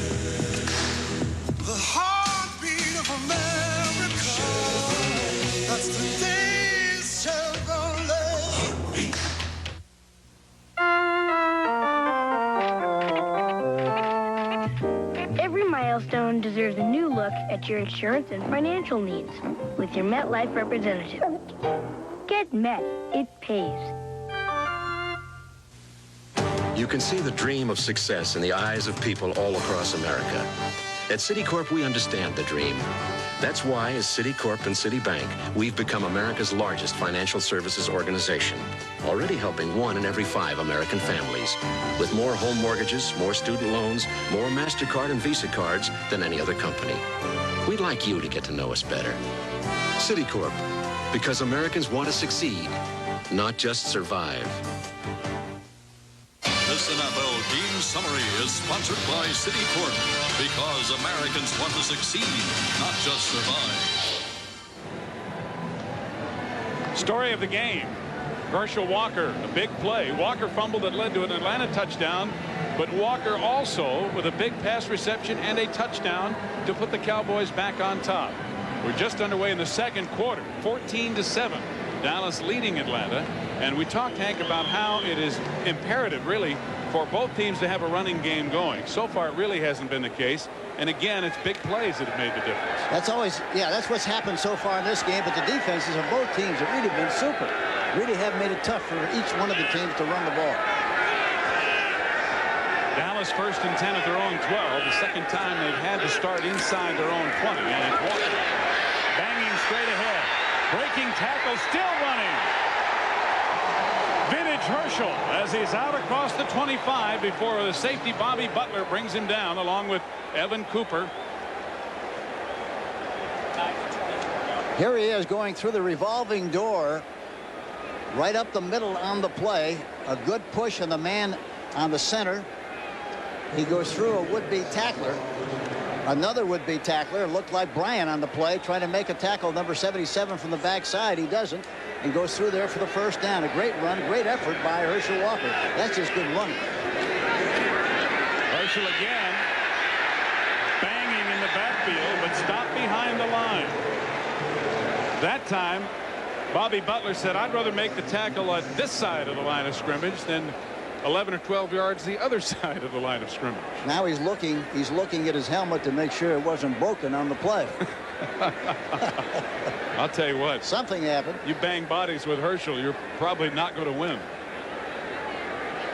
And Dallas on 1st and 10 have had the opportunity to run the use plays on 1st and 10 times. They've run the ball 8 times and passed only twice on 1st and 10. Now it's 2nd down and 11 as Walker lost 1. Aikman again with good protection and swings it out to Johnston. Darrell Johnston, a rookie out of Syracuse, tripped up by Scott Case as a swing pass will net about 5, and it'll be 3rd down. That's a touch pattern, Steve. You know you have to throw it out in front of the receiver Johnston. In that particular case, he got it out there in front beautifully. If he get it out in front, he makes the catch and continue to run. If he could throw a little bit behind him, of course, then it impedes his progress, and he has a hard time getting back on course again and making the yardage that he should. Dallas with a 3rd and 7 after the gain of 4. They have converted 3 of 4 3rd down conversions. And Aikman will operate from the shotgun. The crowd is not loud enough for him to use his silent count. Blitz is on. Incomplete. Robert Moore almost had an interception, and Elbert Shelley was coming hard with a safety blitz. Here we see it again. Back in the shotgun. Watch the pressure coming here from the outside left, but he had the presence to throw the ball, but in the process almost had it intercepted. Almost had it intercepted.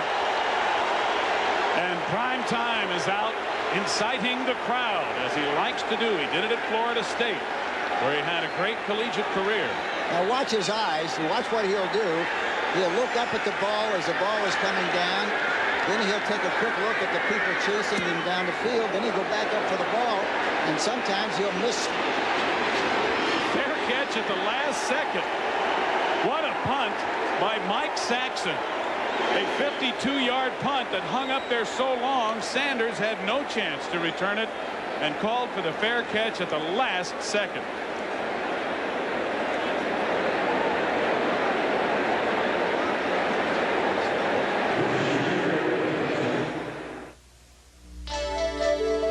Nature's light, giving life to sparkling streams, as only nature can, helps create the clean, fresh taste that makes Bud Light the one light that outshines them all.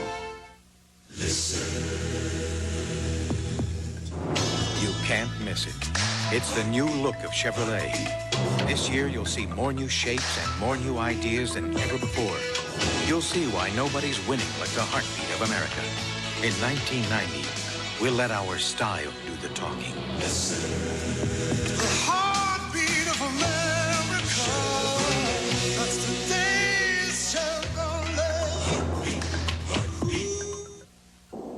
Because most of our flights are short, this is what our meals look like on Southwest Airlines. It's also what our fares look like. Southwest Airlines.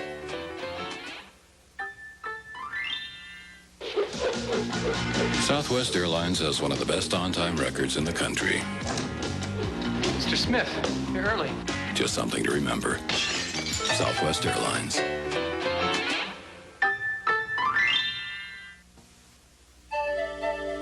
Nature's light, nourishing golden fields of barley, as only nature can, ensures the clean, fresh taste that makes Bud Light the one light that outshines them all. Tonight, a major sneak preview. There'll be major laughs and major fun. Nice kids. You ever whack them? Major Dad after 60 Minutes tonight. Here's a great shot of Sanders. Now watch what he does. He's looking up at the ball. Then he looks back down. Then he looks back up. And in the process, almost loses sight of the ball, catches it way lower than he should have, and that's why he's had trouble catching punch. He wanted to wait till the last possible second before calling for the fair catch. He did, and Barry held on. Miller on first down, and completing it, Michael Haynes, who has been his favorite receiver today, covered by Robert Williams, but a big gain and a first down on first down, a 17-yard gain. Haynes made a good selling job of acting like he was going to go deep. Williams took the bait when he cut in front of him, and the ball was right on the money for a big play and a nice catch.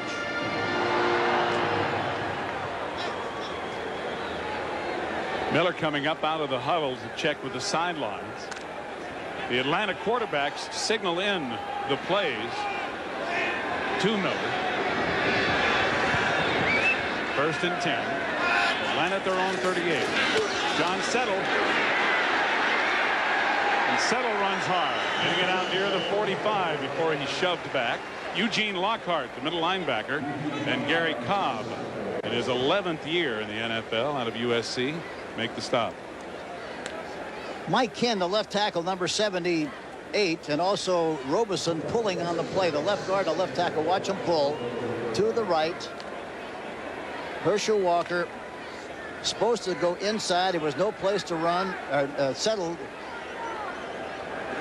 Supposed to go inside, jumps to the outside, and makes yardage on the play. Gain 6. It'll be second down and 4. Settle again. Has the first down as he gets it to midfield. Gary Cobb again making the stop for Dallas. And the CBS Sports Wire continues to bring you up to date as somewhat of a surprise Washington all over Philadelphia this afternoon. Well, they're very capable. They're a good football team, even though they lost to the Giants. And the Giants are a very good football team, too. That was... Well, that Eastern Division, boy, be tough. First and 10, right at the 50. Atlanta moving the football. 8.5 minutes to go in the first half. Settle again. Nowhere to go. Ken Norton with penetration to make the tackle in the backfield. A loss of about 1 on the play unless they give him some forward progress. Again, the linebackers of the Dallas Cowboys are playing much, much better than they did a week ago. They're responding and reacting and pursuing much, much better and making quicker decisions. Settle has carried 7 times for 29 yards. No gain on that play, so it's second and 10, still at midfield. 3 wide receivers in the game for Atlanta. Miller with good protection completes it underneath to Sean Collins. First down. Down to the 30 of Dallas. Everson Walls and Vince Albritton make the tackle in the secondary. It's a gain of 20. Here we see him on the left side. Sean Collins, number 85. He's in the slot. He comes across the middle area. And he's wide open. They get the ball to him in good shape. And he runs well once he makes the catch. Even though he got hit about 5 yards earlier, he really stretched it to 5 more yards on the play. And Chris Miller has now hit 6 of his last 7 passes. As the Falcons are driving, 1st and 10. The Dallas 30. Settled. Jones misses him. Jim Jeffcoat, however, gets him from behind. We're in Atlanta. 14-7. Dallas leading the Falcons. 6 minutes and 44 seconds remaining in the second quarter. And Atlanta is finally getting their ground game going, Hank, and that's key for them, and that's what has kept this drive going. Yeah, you have to have the kind of balance. And even talking to Troy Aikman yesterday, asked about the balance, and also Chris Miller. They said they like to be able to run the ball twice as much as they throw the ball, which is the kind of a ratio you like to have and usually have if you're doing a good job offensively. 2nd down and 8. Miller firing over the middle, complete to Gene Lang. Lang is hammered but holds on. He was sandwiched between Eugene Lockhart and Ron Burton. He'll be a couple of yards short of the 1st down. Both of these teams defensively are primarily zone defenses because, and by that I mean, of course, you've heard it many, many times, but they're covering areas instead of people. And so they're piercing the areas between the linebackers and the defensive backs. And there was a great illustration on the last play. And pass protection was good again. 2nd down. Or rather 3rd down and 2. 3rd and 2 at the 22 of Dallas. Pitch to Settle. Good blocking. Has the 1st down. Run out of bounds by Lockhart and Robert Williams. The success of the play was based on the fact that the left tackle, Mike Ken, got a good hook block on the right tackle, right end, Jim Jeffcoat, knocked him down. And as a result, they got around the corner and made yardage on the play. One of the toughest things to do in the NFL is to block that corner.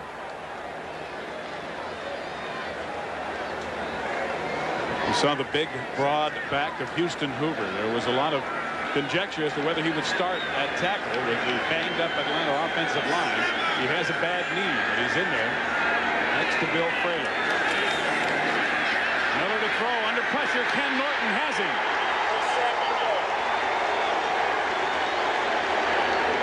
Sean Smith in his 3rd year out of Grambling in there with Ken Norton. Norton coming in on the left side of your screen. Number 51.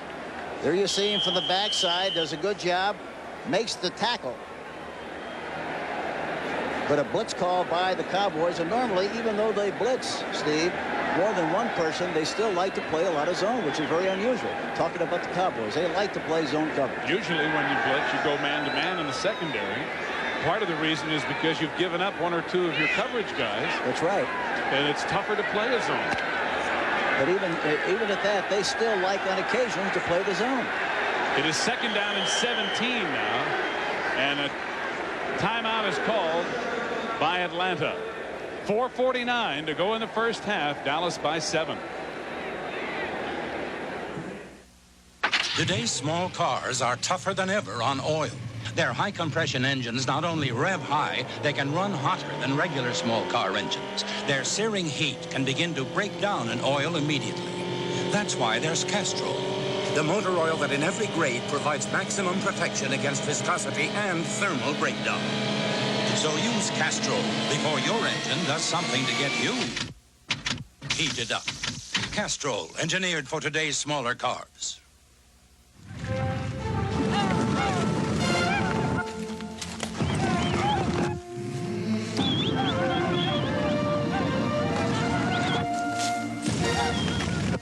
Rough day. Sure glad that's over with. After a day like this, you head for the beer that goes down smooth as a mountain stream. Bush. Rough day. Rough day. Your horse did all the work. Head for the mountains of Bush beer. Listen to the heartbeat of America. For today's work, today's world, Chevrolet will introduce more new trucks in 1990 than anyone else anywhere.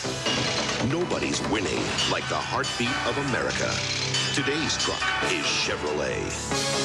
The heartbeat of America. Today's truck is Chevrolet. 60 Minutes, everybody's favorite, returns tonight with 3 brand new stories to start its 22nd season. Same time, same place.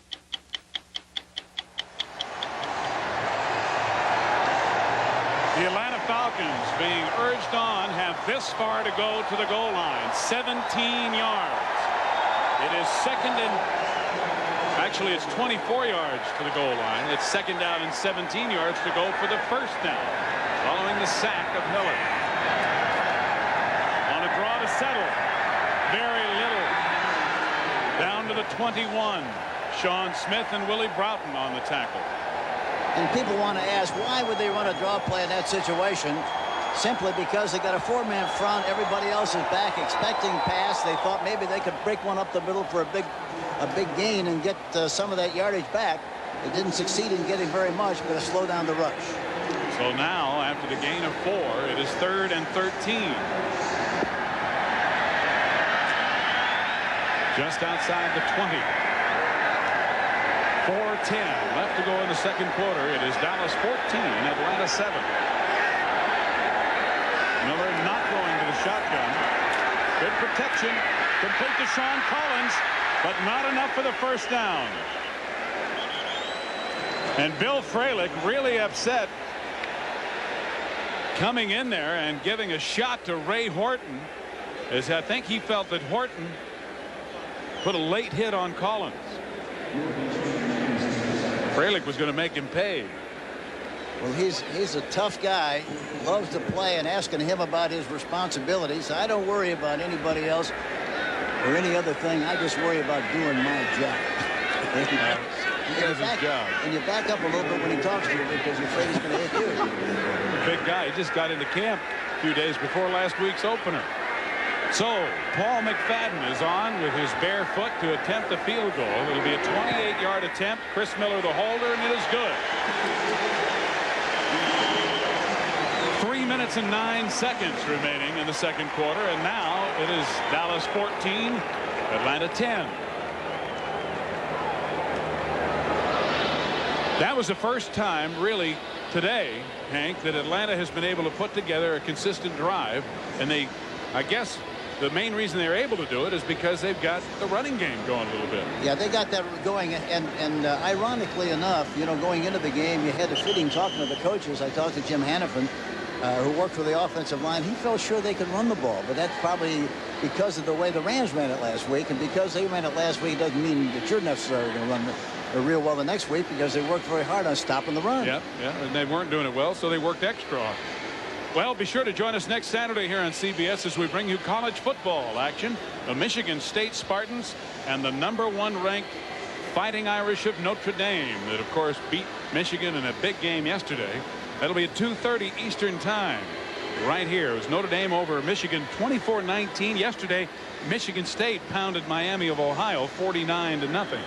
So Notre Dame and Michigan State next Saturday here on CBS. Scott Aikman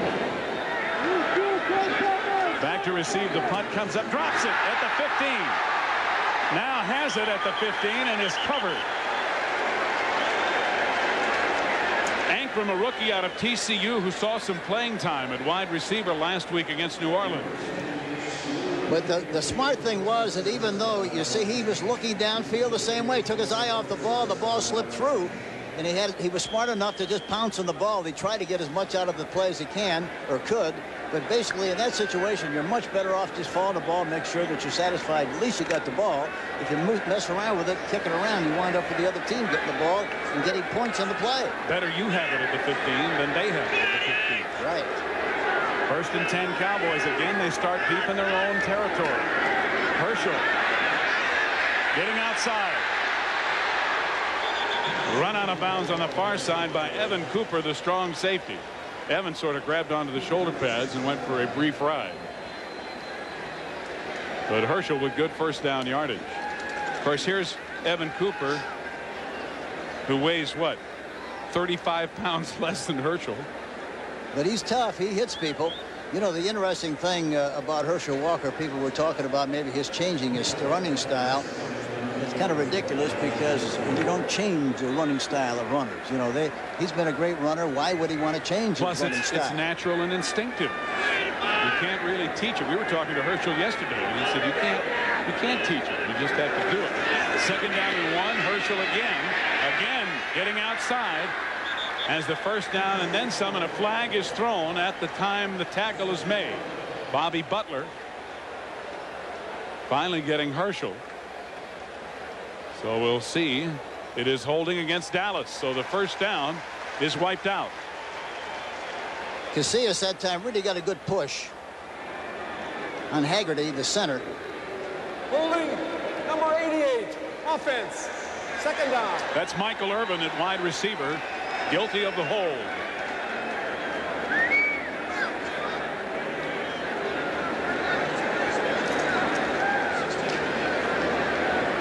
So the penalty will move the ball back inside the 15 to the 14.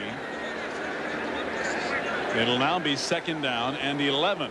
It was second down and 9 or second down and 1, and Herschel had picked up 6 or 7. You're going to be careful in this area because right before the half, a lot of times you try to make a big play with bad field position. You wind up making a bad play for your team, and the other team gets the ball and goes the other way for a score and gets good field position. It tipped and almost picked off by Andre Bruce. Bruce is lying prone, suffering a mock heart attack, as he not only would have had the ball, but probably would have been able to walk in for 6 points. I don't think there would have been any question about that. This is one of the few times that he's moved the pocket. He's sprinting to his left. Look at the flow of the defense. Look at Andre Bruce right there, it looked like that Troy threw the ball way inside instead of throwing it outside where the receiver was. And I think Andre was so surprised the ball came to him that he just dropped it. Hit him in a bad place, right in the hands. Maybe he needs gloves.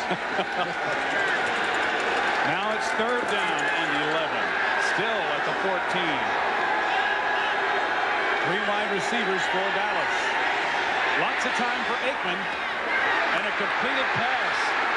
Kevin Scott with good effort gets the first down outside the 25, and it is Deon Sanders who comes up to make the tackle, as Deon was brought in on that series as an extra defensive back for the first time today. They call that their Falcon defense with 8 defensive back and a 3-man rush.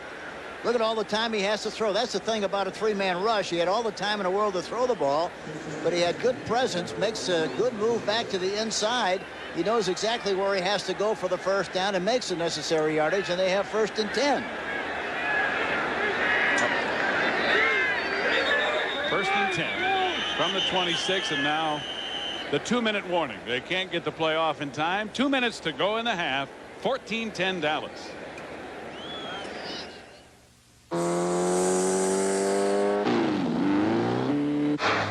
This isn't an ad for a car company. This is an ad for Zenith's 35-inch digital television with premium stereo and the incredible experience of Dolby surround sound. When you have a Zenith television like this, you want to hurry home. Zenith. Quality.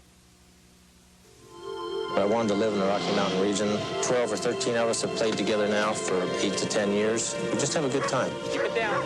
What Tom does is he doesn't care if we make mistakes. He doesn't get down on anybody. A lot of these players depend on Tom Dater for their life insurance. It's all teamwork. It's, no individual players. He's been on their team for 10 years and with New York Life for 18 years. Why would I buy insurance from a stranger when I can buy it from the worst fullback in Boise? New York Life, the company you keep. Most men won't even discuss it with their wives, but when they start losing their hair, they talk about it with me. I say, don't waste your time with those miracle formulas. The Food and Drug Administration says there's no proof that they grow hair. The thing to do is to see a doctor. Doctors have the only treatment programs that are proven to work. Men listen because they know I'm making sense. After all, I'm a doctor. Only your doctor has treatment programs that work. So see your doctor or call this toll-free number.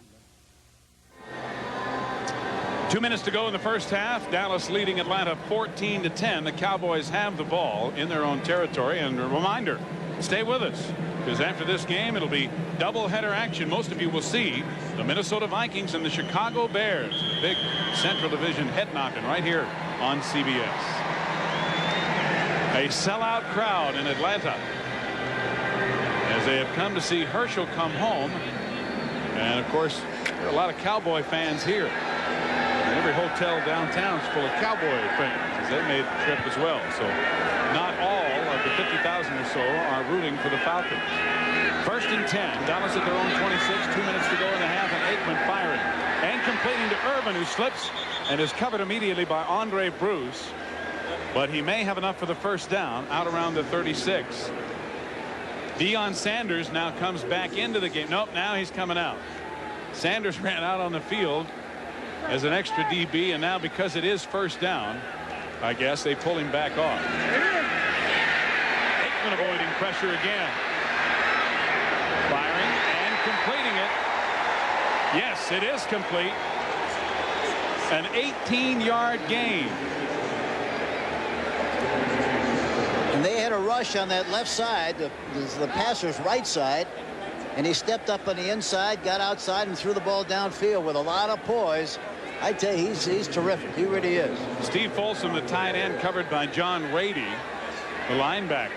But an 18-yard play and a first down. Clock stops with 1:27 left to go in the half. And the Cowboys now in Atlanta territory, the Falcon 44. And Deon Sanders is in the game at defensive back, playing a deep safety. And that's the thing we called mentioned a little while ago. That's what they call their South Falcon defense. Aikman a lot of time, and he completes it. Kelvin Martin. And Sanders on the tackle at the 26, along with Robert Moore. It's another first down, a 19-yard gain. Timeout on the field with 1:15 left to go in the first half. I'm telling you, she sold my house just like that. Dorothy Thompson, Century 21. They listened to me, so they knew what I wanted. Century 21? Yeah, my broker sold my house, and I wasn't even in town. The Century 21 system sells more homes than anybody else because we have more experience than anybody else. But don't take our word for it. Ask a friend. Come with us. She found us a house with a pool and everything. I'm gonna live here forever. Century 21. Deon Sanders hasn't had many opportunities to play defense yet because he, of course, just got into camp a couple of days before the game last week.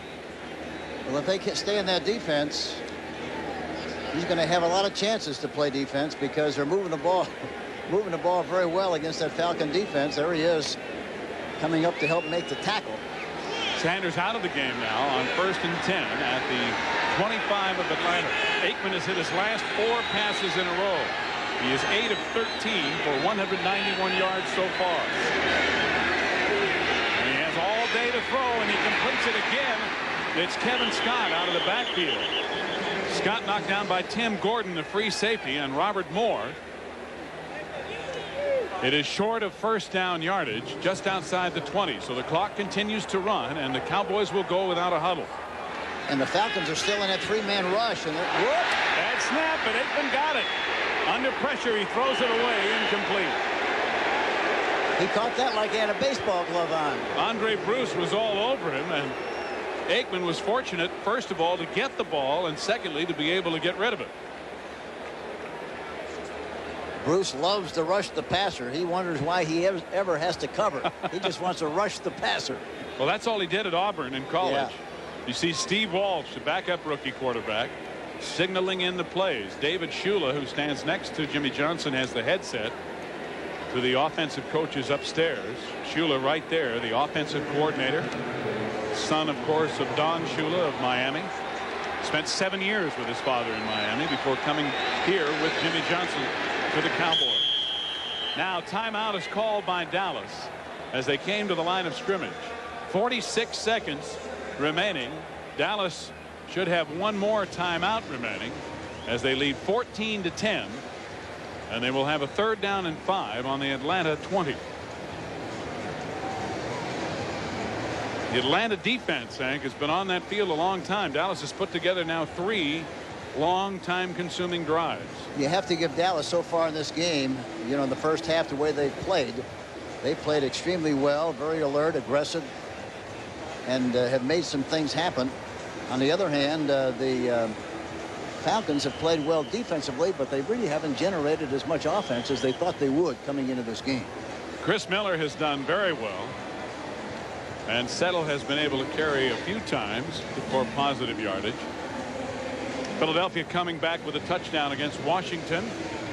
As throughout the day, the CBS Sports Wire will update you continuously on other games in progress. There's a surprise. Miami all over New England. Look at New Orleans 24-7 over Green Bay. Draw play to Walker. Spinning. First down. Touchdown.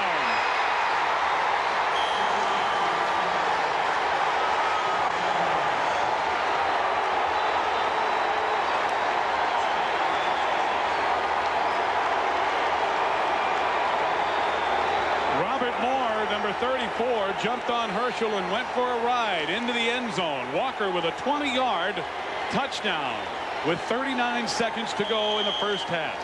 Great athletic skill and ability, great running talent on the play. He spun right out of a would-be tackle at that time and went right into the end zone for the touchdown. What a great run by Herschel Walker. So much for changing one's running style, eh, Coach? That's right. You go back to what you do best. Roger Ruzick on to attempt the extra point.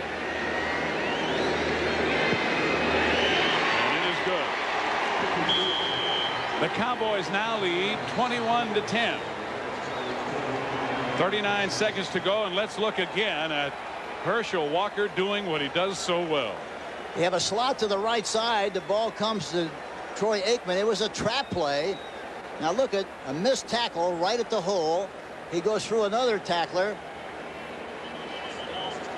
and takes him right into the end zone. Moore, number 34, takes him right in, piggyback, right in for the touchdown. Well, the Falcons are having a problem tackling. Of course, Herschel's not easy to tackle.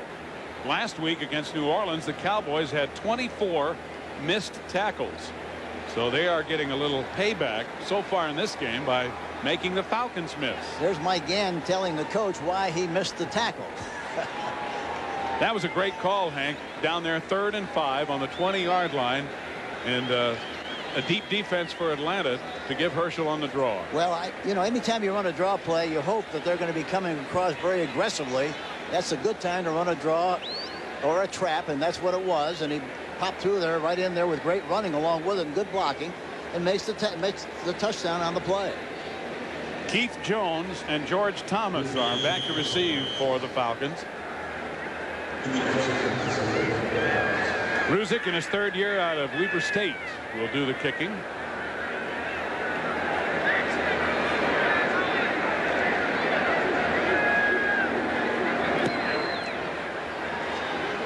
And Thomas, no, not Thomas. Jones over the 25 to the 27 or 28. Well, coming up at halftime, Brent Nerve will be along with all the scores on the NFL Today at halftime. They'll have highlights, of course, and all the latest information from around the league. Also, we'll have the story of the Windy City quarterback with a large pair of sunglasses to fill. Mike Tomczak in Chicago, taking over for the departed Jim McMahon. Large sunglasses and a large headband.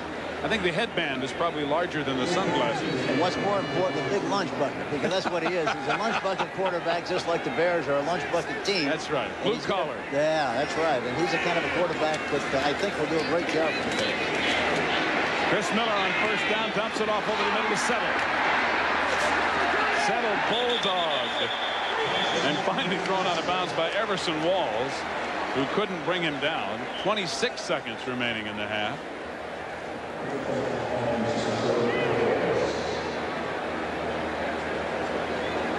And here's the signal coming in from Millen. Hugh Millen, in his second year out of Washington. One of the reasons Hugh Millen does it is he's 6'5" and easy to see. The other reason is because Marion Campbell told us that Miller and Millen work out the signals along with Scott Campbell among themselves. The coaches don't even know what the signals are. Yeah, it's a mystery signal. The coaching staff really don't know what it is at all. They don't care as long as they get in there. That's right. Miller over the middle and completing it. And how in the world did Sean Collins hold on? Timeout Atlanta. Ray Horton and Vince Albritton hammered him. But the rookie Sean Collins holds on at the Dallas 31. The thing about Collins they say he's going to catch the ball in traffic. He'll catch the ball coming across the middle. He'll catch the ball with people on him. He's got the defensive back licked a little bit. Just enough, just a step, and the ball looked like Francis, and the ball was right there on the money. A perfectly thrown ball. Well, Sean Collins may have held on, but now he's holding on to his breath. I think he might have gotten the wind knocked out of him as he's was being talked to. He looks to be all right. He was sandwiched. Well, what a throw and what a catch. Chris Miller has shown, Hank, that he can really put that ball right there. I mean, he has tremendous accuracy. He's got great poise. He reminded me, I told him yesterday, I thought he... The move is on. Now we're singing the Diet Coke song. Diet Coke has the real cola taste you can drink a lot more of because it's just 1 calorie. Yo, just for the taste of it. Diet Coke. To understand Asia... But now he's holding on to his breath. I think he might have gotten the wind knocked out of him as he's was being talked to. He looks to be all right. He was sandwiched. Well, what a throw and what a catch. Chris Miller has shown, Hank, that he can really put that ball right there. I mean, he has tremendous accuracy. He's got great poise. He reminded me, I told him yesterday, I thought he reminds me an awful lot of Bob Greasy. Even wears the same number. Well, that number 12 has been a pretty popular quarterback number. There are a few of those in the Hall of Fame, including Terry Bradshaw. Joe Namath. Joe, of course.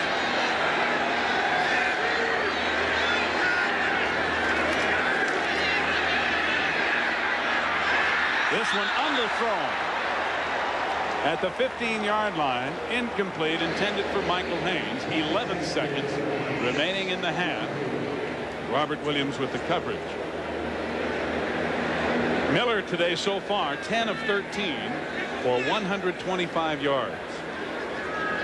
So he's had a good first half in spite of the fact that the Cowboys lead 21-10 with 11 seconds to go in the second quarter. Sold out Fulton County Stadium for the first time in 2 years. Second down and 10 from the Dallas 31.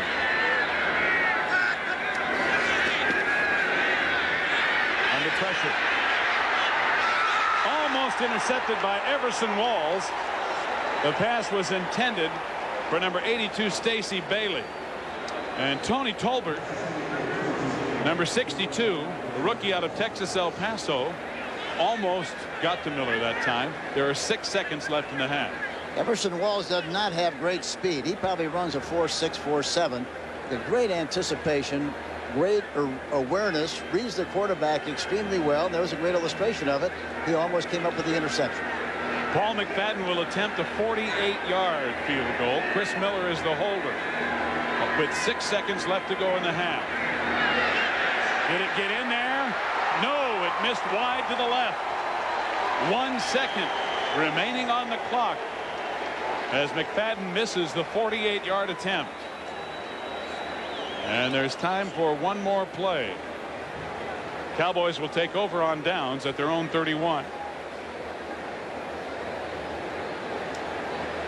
The Swamp Fox, second stint as the coach here in Atlanta, and his third year this time around. Of course, he's been in the NFL 28 years, and Jimmie Johnson's been in the NFL 2 games. Jimmie Johnson, I enjoyed talking to him before the game on the field. He's very, very enthusiastic. He thought his team would play much, much better than they did a week ago. And so far, that's exactly what has happened. Barring a penalty, the final play of the first half. Aikman. And air it out. Tip, drill, who got it? Complete. Everything else is just alike. Zenith, the quality goes in before the name goes on. And by today's Chevrolet, who invite you to see why nobody's winning like the heartbeat of America. You're going to like it here. You got a great team behind you. You sure can't complain about the money. You putting that bonus to work? I don't know. Call my approved base broker. Rock solid. Just like this club. At Prudential Bates, rock solid means an all-star team behind you, armed with the strength and resources to win. You think you can win 20 in the majors? Maybe. And maybe 21. Nice change-up. Prudential Bates Securities, rock solid, market-wise. Performance. For some people, it's more than a passion. It's a way of life. Well, for all those people for whom good enough just isn't good enough, there's Speed Stick Antiperspirant. Nothing is wider. Nothing glides on drier. Nothing gives you all-day protection in a bigger way.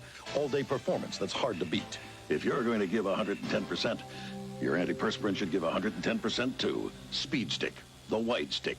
By Menon. Get ready for CBS Premiere Sunday. We're ready. First, it's the season premiere of 60 Minutes. Then, Angela Lansbury hosts the celebrity-filled CBS Premiere Preview. Get an inside look at the new season, plus a full-length sneak preview of Major Dad. Then, it's Steve Martin and Daryl Hannah in the network premiere of Roxanne. It's all new, all night on CBS Premiere Sunday tonight.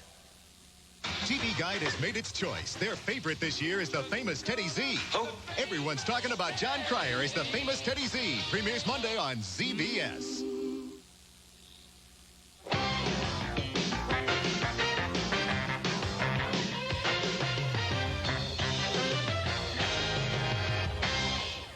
Carries already in the first half, more than all last week. Herschel had it right. The defense has to stop the offense, give them a chance to score, that's all. Now, Irv, we want to know what's gone wrong with the Philadelphia Eagles. We'll bring him in for an in-depth look. He promised that the Eagles would shock the Redskins today. It is 30-40. Opportunity for the Redskins, and Buddy Ryan is wondering what happened. Well, here's what happened. Rip it. Still throwing the ball. This time he hits Ernest Biner for a 12-yard touchdown pass, and the Redskins seem to have things well under control. 30-14 right now. Seems to. Okay. Not a half yet. Dallas Cowboys have got things under control. It is 21-10, and Herschel Walker, he's been scoring for both teams today. He's been that busy out on the field. Here is the first touchdown pass of his career for Troy Aikman, and it goes to a former Hurricane wide receiver who was a sensation last year as a rookie, Michael Irvin, 65 yards for the touchdown. And that's when Herschel Walker took over. First he fumbled. Actually, Aikman should have been able to pounce on this ball. He can't get control of it. Squirts free. That allows Bobby Butler to scoop it up and dash in for the Falcons' only touchdown of the first half. He's about to show you Herschel who. Here is his first touchdown. Bangs in from 5 yards out. And Irv, what a beautiful move he makes on this touchdown run. The thing that's deceptive about Herschel Walker, he's a big back, but has sprinter speed. Look how low he is, keeping his balance, driving people in the end zone with him. It's a great football player. 21-10. All right, renegotiate that contract. Jets and Cleveland, and the Browns have scored another defensive touchdown. That's 4 for the season on an interception of Ken O'Brien. The Jets were up by 7. Pittsburgh, Cincinnati, this is going to be a long year for the Steelers. 20-3. Bengals are all over them. Raiders in Kansas City. Raiders usually have trouble in Kansas City on artificial turf. 17-16 Chiefs for the lead there. Miami, New England, the storyline, Dan Marino, 3 touchdown passes. Now he's thrown for 200 in just 89 games, the quickest quarterback to reach that figure. New Orleans and Green Bay, and it's been rather easy for the Saints, 24-7, despite the fact that Bobby Hebert went down early with an injury, but after that, he took command. Came right back. Brenny was stunned a little bit, but he came right back and threw this pass to number 87, Lonzel Hill, along the far sideline for a 32-yard touchdown. Then they took the ball, drove it down inside the 5-yard line. Here, actually on the 2-yard line, he goes to Hobie Brenner, hits him for a 1-yard score, and the Saints do have this game under control. Yeah, you know, Hebert and Mike Tomczak of the Bears probably have a lot in common. We come back over, I want you to take a look at Tomczak, who's getting ready for the Minnesota Vikings, and we'll do that right after these messages from your local stations.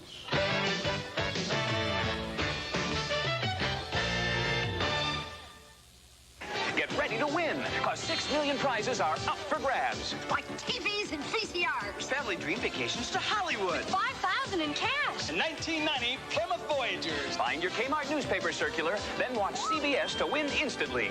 The CBS Kmart Get Ready giveaway starts tonight. We're ready! Tonight, a major sneak preview. There'll be major laughs and major fun. Nice kids. You ever whack them? Major Dad after 60 Minutes tonight. This is CBS. There are a lot of gasoline credit cards, and a lot of them are the same. But this one is different. The difference is you don't pay more than the cash price. The difference is you get the best-selling gasolines in America. The difference is the people behind the card. Shell. Experience the difference. Make the move to your Lincoln Mercury dealer's official factory clearance with 2.9 annual percentage rate financing or up to $1,500 cash back on Cougar LS or Mercury Tracer, $1,000 cash back on Mercury Sable and Topaz, or get $1,000 cash back only on Mercury Grand Marquis. The official factory clearance. Make your move today.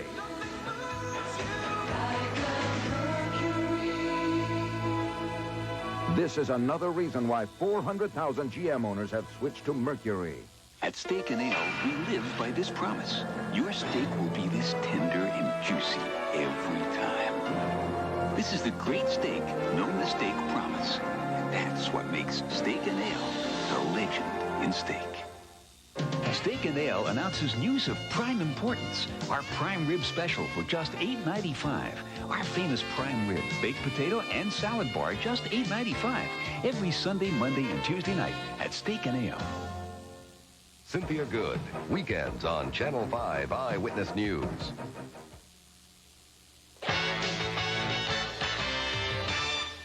Welcome back to our New York studio doubleheader day. And coming up next, some of you are going to see Detroit against the Giants, Phoenix against Seattle, San Francisco and Tampa Bay. But most of you will see the big NFC Central shootout between the Vikings and the Bears. Now, Chicago is led by quarterback Mike Tomczak, who is 16-3 as a starter. And this week, Irv visited with the confident young passer who is no longer the unknown soldier of Soldier Field. If Mike Tomczak sometimes seemed to be in a fog, that's no surprise. Serving as Jim McMahon's understudy was a tough role to fill. And just when Tomczak got going, injuries slowed him down. But when McMahon was traded to San Diego last month, there was a smooth transition at the helm. I wished him well. You know, I gave him my phone number and told him to keep in touch during the season. Hopefully, you know, we'll be able to communicate. But, you know, what do you say? What do you say about Mike Tomczak?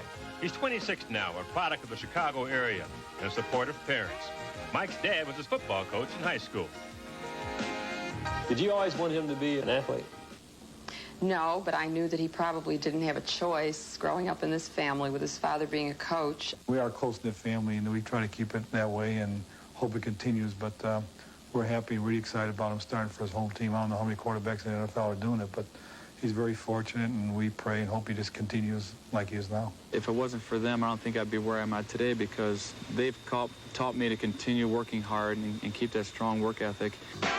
Whether it's a Pop Warner League quarterback or calling signals in the NFL, Tomczak's work ethic is apparent. Last Sunday, he overcame a shaky start to lead the Bears past the Bengals. In his own quiet way, Tomczak shares the competitive fire of his more charismatic predecessor.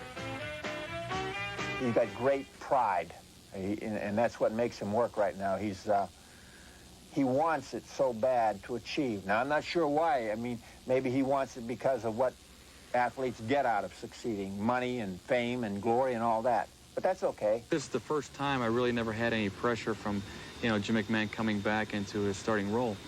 So I don't have to prove anything to the players nor myself, but I think the fans still have a lot of question marks, and I can't control the fans' decisions. One group of fans has no doubt about Tom Zach. Mike is of Polish descent, and Chicago has the largest Polish community outside of Warsaw.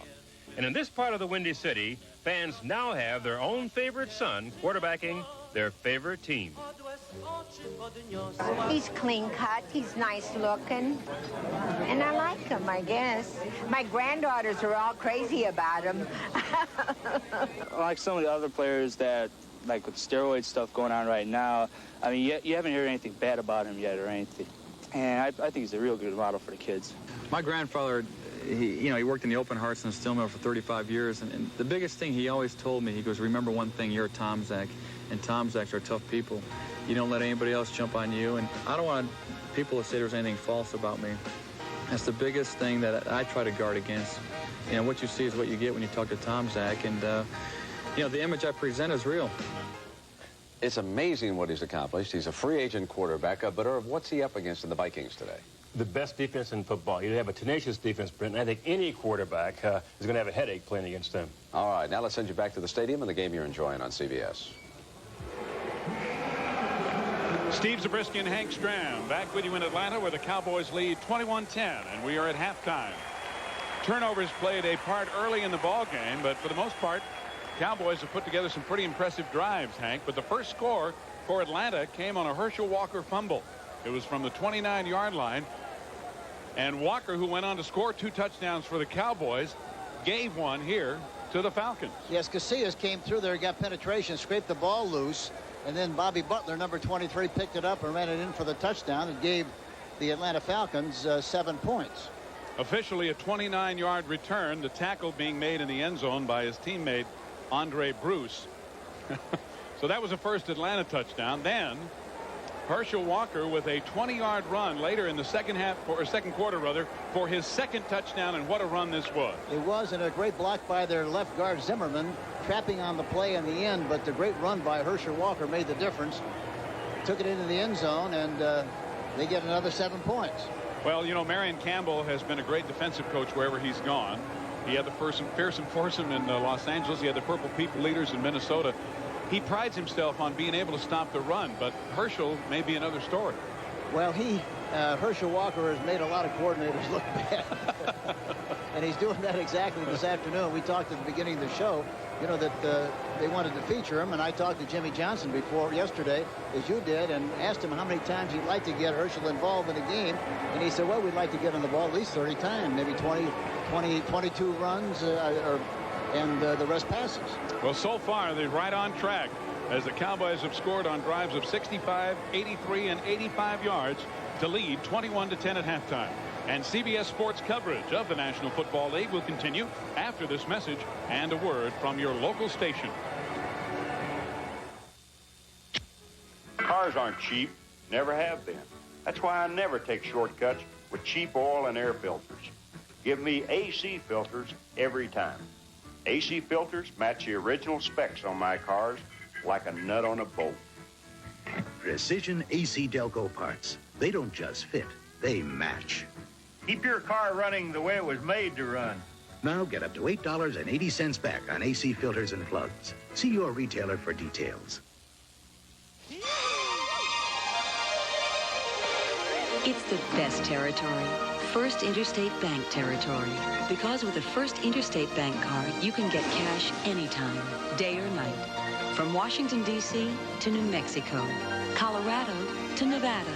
In fact, all across the U.S. with Cirrus ATMs. So get a First Interstate Bank card and cash in on our territory. First Interstate Bank, we go the extra mile for you. Exotic alloys, complex designs. Today's automobile engines are marvels of power and efficiency. But at a price, they generate more of the damaging filth called sludge. Yesterday's motor oils aren't the answer. Today, what's required is a motor oil specifically formulated to virtually eliminate sludge. Haviland's superior grade. We're talking hard-hitting football.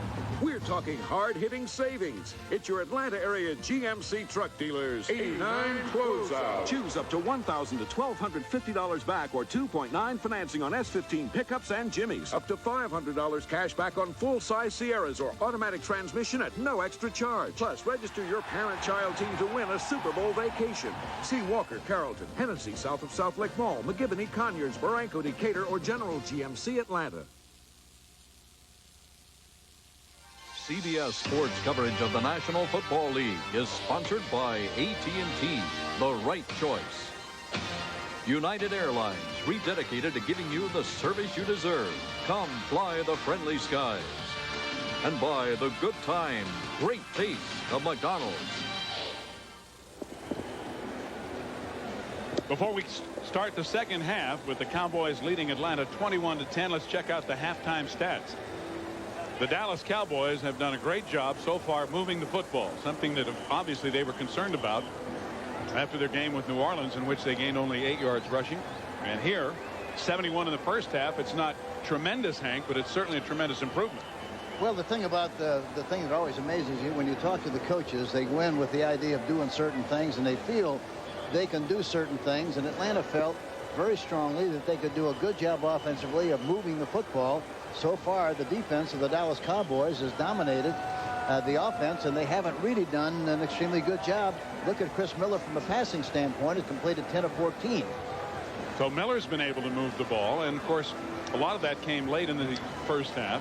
Troy Aikman with 195 yards has also done well. He had some incompletions early in the game, but boy, late in the second quarter when it really counted, he went down the field with 4 or 5 completions in a row.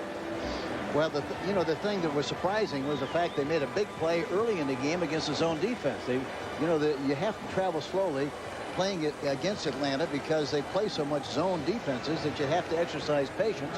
But in spite of that, they got a big play to Urban.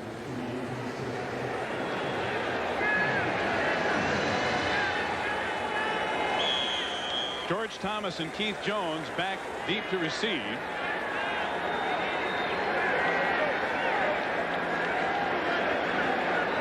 Will kick it off.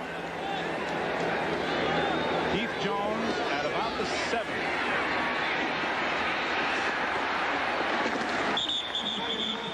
Up near the 30 before he's knocked down. A 23-yard return for Jones, and Miller will go right back to work with Atlanta down by 11 as we start the third quarter.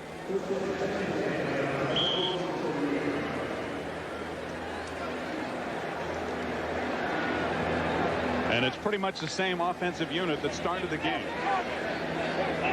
with Settle and Lang in the backfield. This is Atlanta's best field position to start a drive today. Gene Lang with a good gain on first down out across the 35. So Lang gained maybe 6 or 7. Jim Jeffcoat and Ron Burton on the tackle.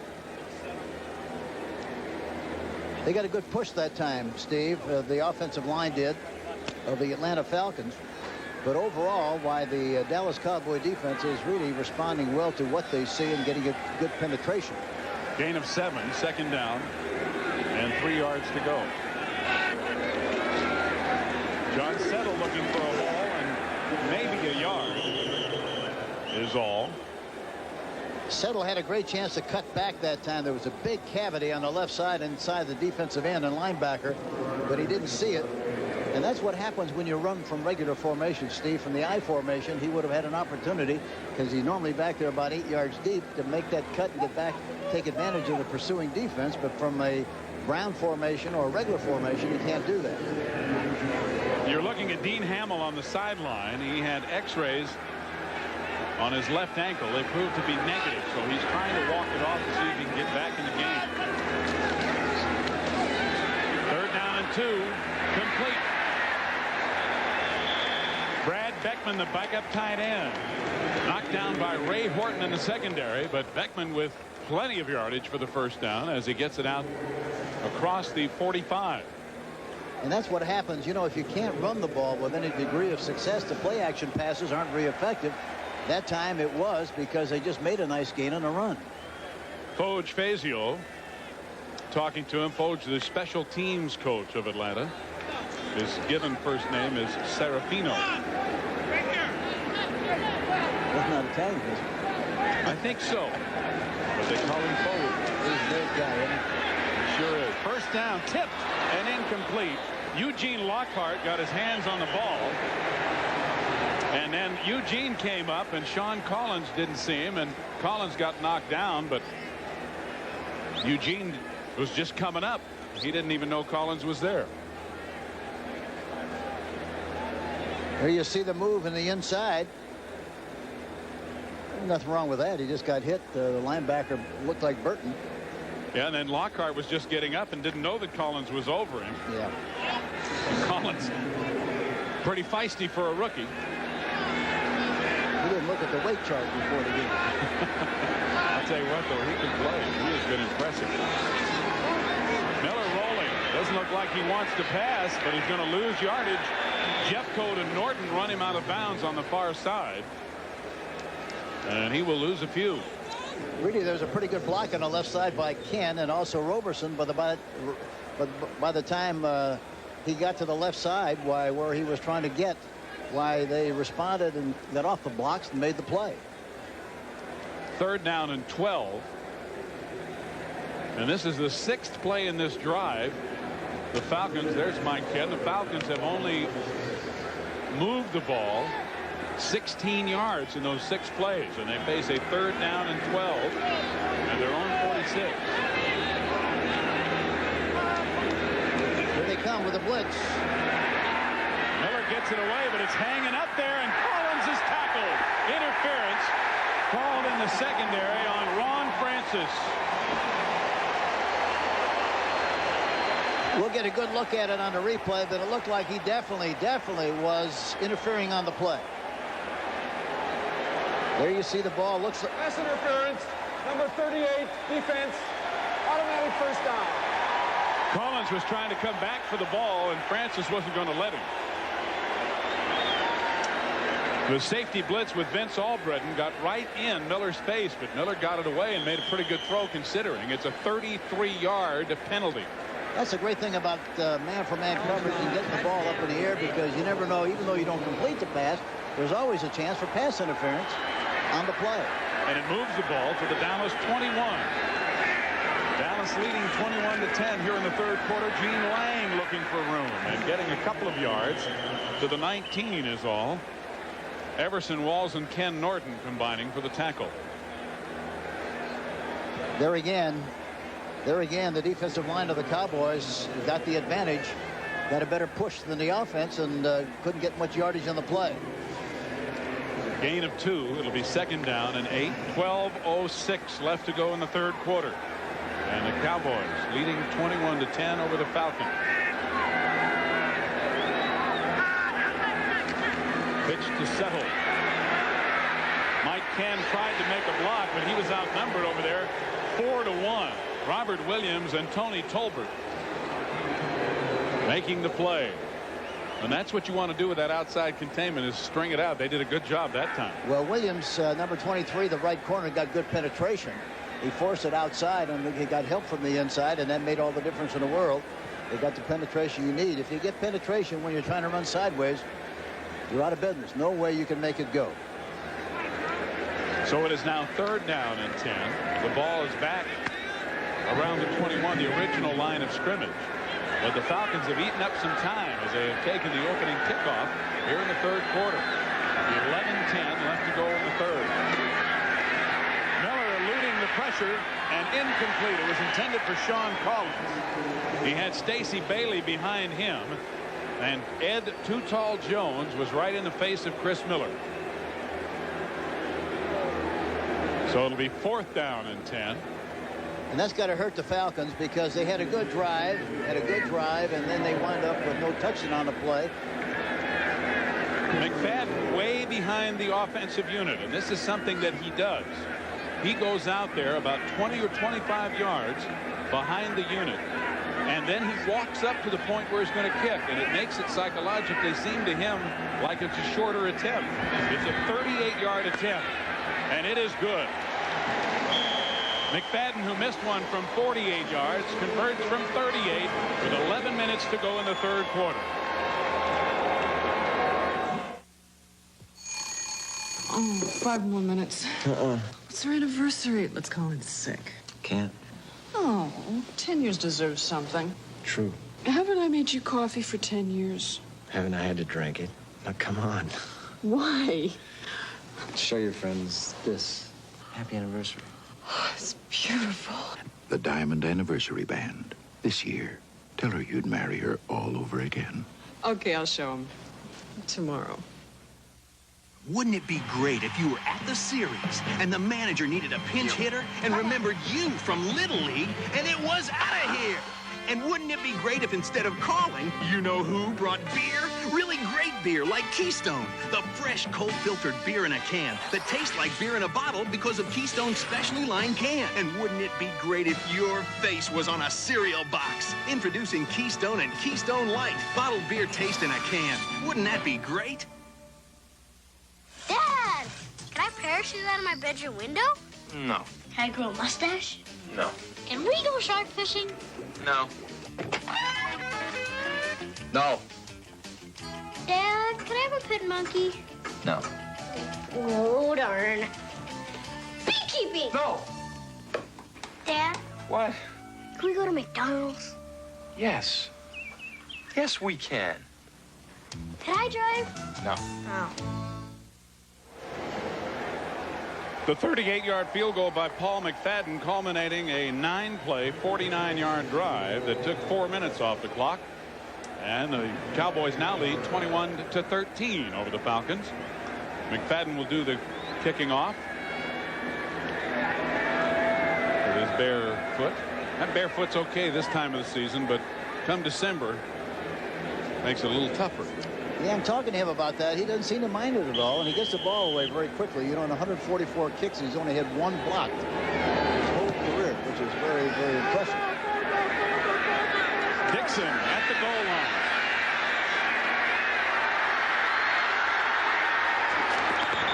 Scott Case bumped him out of bounds. He got outside the containment, and the Cowboys will have better field position. Well, tonight on CBS, it is Premier Sunday, featuring, of course, 60 Minutes, the season premiere of 60 Minutes. That'll be followed by the CBS Premier Sunday with Angela Lansbury hosting a look at the new comedy Major Dad, and then Roxanne, the hit movie starring Steve Martin and Daryl Hannah. All of that tonight on CBS Premier Sunday, beginning with 60 Minutes right after football here on CBS. A big night. From the 23, first and 10 Dallas, leading 21-13. Herschel back to work.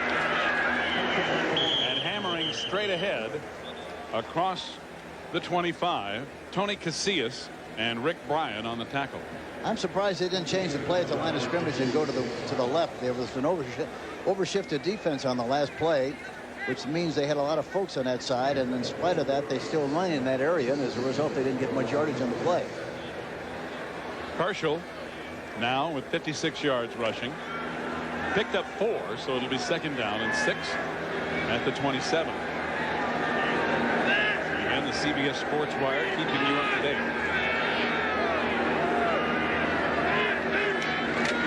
Herschel, first down, powering across the 35. Evan Cooper, the strong safety, and Scott Case at corner make the stop. A 10-yard gain and a first down for Walker and the Cowboys. You know what Herschel's middle name is, Henry? Junior. Junior Walker. But nobody calls him that. No. That's for sure. He's too big to be a junior. You know, it's surprising to hear him talk about himself, praising his own ability. He talks about himself as being a power runner, and I think basically people around the country think he's more of a lightning runner, but he is strong. He does everything so well, it's amazing. This is Broderick Sargent. And Sargent, with a flag down at the line of scrimmage, gets very little yardage before Tim Gordon, the free safety, brings him down. So we'll see what the call is from Jerry Markbright.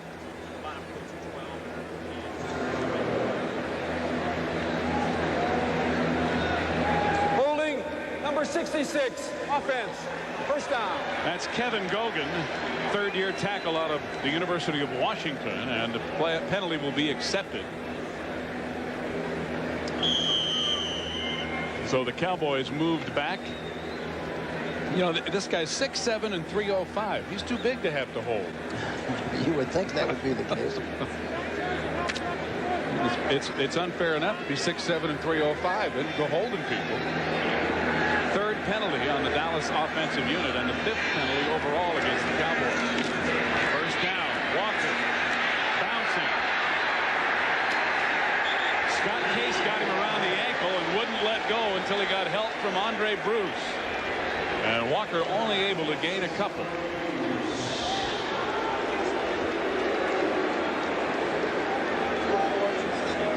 Here's a replay from the I formation. He loves to run from the I formation. The hole is inside. He looks like he cuts back to the inside. They look really like he could have made more yardage going to the right of the center. And Scott Case finally gets him by the ankle and slows him down enough where he makes the tackle. Andre Bruce actually got 2 shots at Herschel. Second down, Aikman to throw. Firing and completing to Michael Irvin at the 40. It should be enough. No, it'll be short of the first down. They need to get really to the 47. It's a gain of 11, however. You know, talking to Aikman yesterday was interesting. We talked about his desire to play professional football, and he said it's always been a dream of his to be able to play professional football, and the thrill of being able to play is the most exciting thing. We kidded him naturally about the money that he's making. He said, well, you know, the money is great, but really I never ever dreamed I would make that kind of money, but I just dreamed about playing professional football, and that's what I'm doing. That's why I'm very, very happy. He's also playing very well in his first 2 games in the NFL. Third down and 7 from the 40. Incomplete. Bobby Butler with the big hit to break up the intended pass to Cornell Burbage, and it'll be 4th down, and the Dallas Cowboys will have to give up the football. Bobby Butler, the left corner. Look at the back pedal. But by the time the ball is thrown, he gets there right up. You know, the thing that happens there, anytime you throw that ball that high, and there's contact right about the time he's trying to make the catch, you have that kind of a problem. That ball has to be thrown at the numbers, Steve, to be able to maintain possession of the ball on that kind of a play to the inside. Well, we'll see if Deon Sanders can maintain possession, as he's had a problem holding on to the punts. But boy, when he holds on to him, he can bring him back in a hurry. Well, he'll continue to have problems if he looks at the ball and then looks at the rushing people. Taken inside the 20. A couple of moves and across the 20, near the 25. Bill Bates makes the stop. We have 7:07 left to go in the 3rd quarter. I got a phone call this morning from one of our oldest customers. He fired us. After 20 years, he fired us. Said he didn't know us anymore. I think I know why. We used to do business with a handshake, face to face. Now it's a phone call and a fax. Get back to you later. With another fax, probably. Well, folks, something's got to change. That's why we're going to set out for a little face-to-face chat with every customer we have. But Ben, that's got to be over 200 cities. I don't care. Thanks. If you're the kind of business that still believes personal service deserves a lot more than lip service, welcome to United. Larry. Lewis. That's the way we've been doing business for over 60 years. Ben, where are you going? To visit that old friend who fired us this morning. United. Come fly the friendly skies. If you like to be seen in all the right circles, it's the right beer now. If you think there's a certain quality to beer that comes from up here, it's the right beer now. If you believe in letting the good times pour, reach for the silver bullet, the one that won't slow you down. Coors Light, yeah, it's the right beer now. It's the right beer now. Taking my rightful seat at this table. Can a cop penetrate the mob and destroy it from within? Don't miss the season premiere of Wise Guy, starring Ken Wall, Wednesday. Cowboys leading the Falcons 21-13 here in the third quarter. And Atlanta has the ball back at their own 24, 1st and 10. Chris Miller, 11 of 17 for 135 yards. And the Dallas defense had a little better day than they had last week.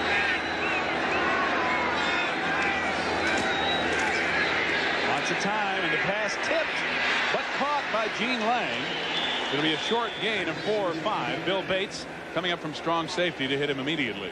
It looked like Jeffcoat, number 77, might have gotten a piece of the ball. I couldn't tell for sure, Steve, but that's, I think, what happened on the play.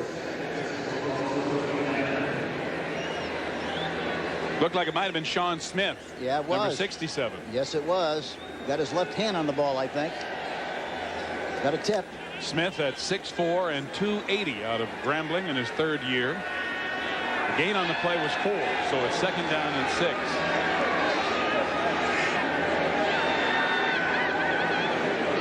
Haynes in motion. Jeffcoat almost jumped offside, but he got back. And it's complete. Sean Collins with a 1st down for Atlanta at the 42. Robert Williams with the stop. I can see why they like Collins. They talked about him while we were here since Friday. He's a terrific player, exciting player. He likes to play, loves to play. He makes things happen. A gain of 17, and as you see, his 4th reception for 76 yards. He caught 6 last week.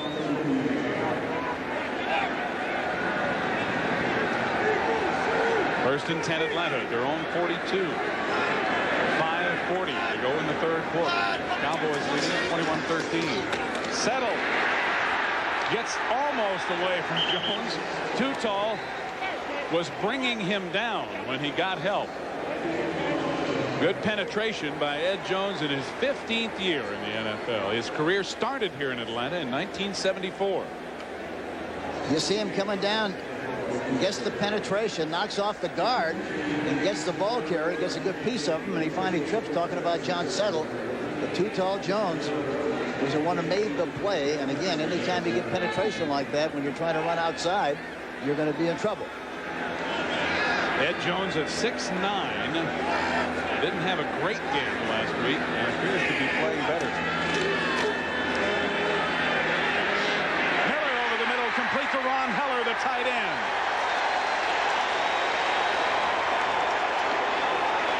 First down, Atlanta at the Cowboy 34. Vince Albritton made the tackle.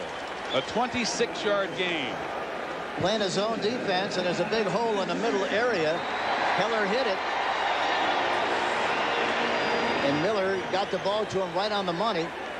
There's not much of a pass rush. Look at all the time he's got to throw the ball. He goes behind the linebacker, Ken Norton, between the defensive backs and the linebacker, and the ball is thrown perfectly right on the money against the zone. And the Cowboys are not getting much of a pass rush, and Miller is taking advantage. He has plenty of time again. Michael Haynes, touchdown! Penalty flag!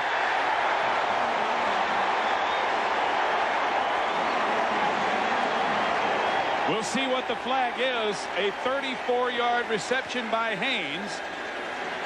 And it was thrown as Haynes crossed the goal line. But see, the key there, I don't care who you got playing in your secondary, you got that much time for the quarterback to throw the ball, you're going to be in trouble. He had all the time in the world, no rush whatsoever, nothing close. Boy, there's a lot of discussion going on here.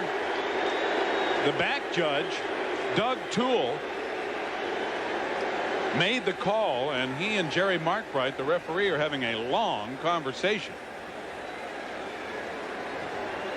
With the way the rules are and the way the instant replay is, officials want to make sure that what they call is right, so they get together and talk about it. If one's wrong, the other one's right, they'll change it.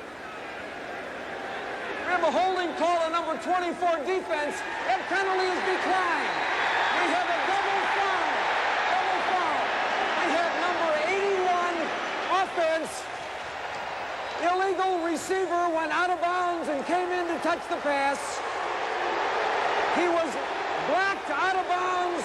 Illegal contact foul on the defense. Penalties offset. First down. So the whole thing's wiped out. There were a total of 3 penalties on the play.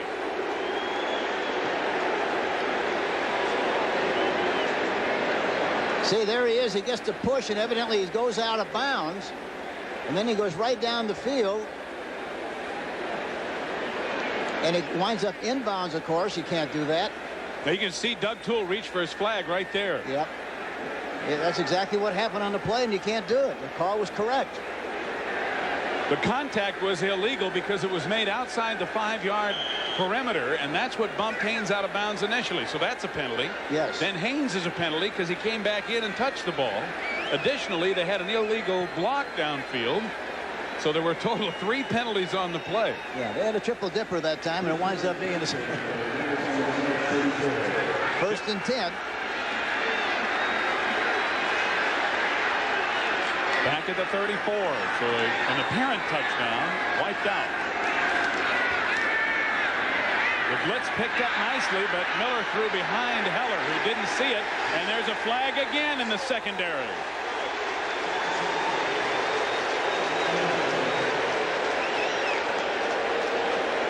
And it's probably going to be an interference call. I don't know whether it's right or not. It looks like it might be Ken Norton. Number 57. No, 57. Automatic first down.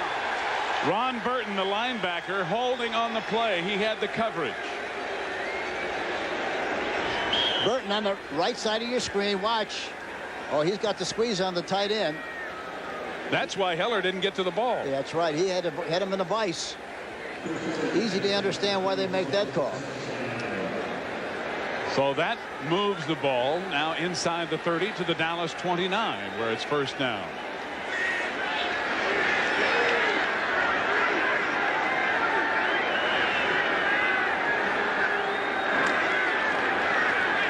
Again, good protection for Miller. Michael Haynes fighting for the first down.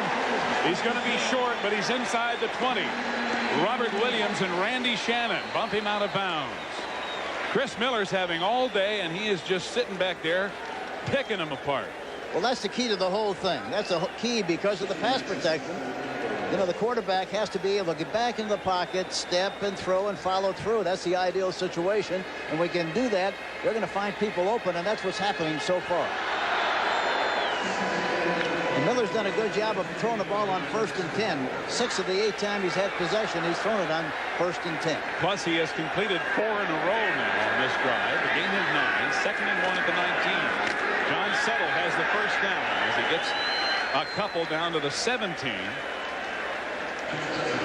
And the Falcons keep the drive going. Bill Frelick, that time the right guard, got a good block on Willie Broughton. And gave him just enough room to get in for the short yardage. CBS Sports Wire updating you as always. We have 3 minutes and 25 seconds to go in the 3rd quarter here in Atlanta. And the Cowboys are leading 21-13. This is the 7th play of this drive.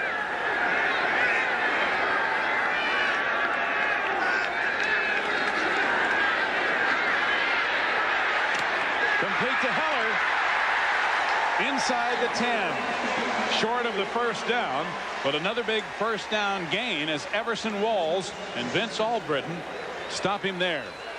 You know, with the training he had with the 49ers, the way they throw the ball, it helps invaluably here. That time he's got a good feel for where the linebackers are, the defensive backs, and he gets in that area and settles down, and the ball's right on the money, but he knows exactly what he has to do and where he has to go. And again, Chris Miller with plenty of time to get it to him. Another 9-yard gain and another 2nd down and 1, this time at the 8-yard line of Dallas. Timing pattern for Haynes. Penalty. He's out of bounds, but a penalty flag is thrown. Robert Williams had the coverage in the corner of the end zone. It did not appear as if he would have come down inbounds, but we'll wait for the call from Jerry Markbright. There again, if they think that he pass interference, number 23, defense in the end zone, first down, 1-yard line. Robert Williams on Michael Haynes, 1st and goal at the 1.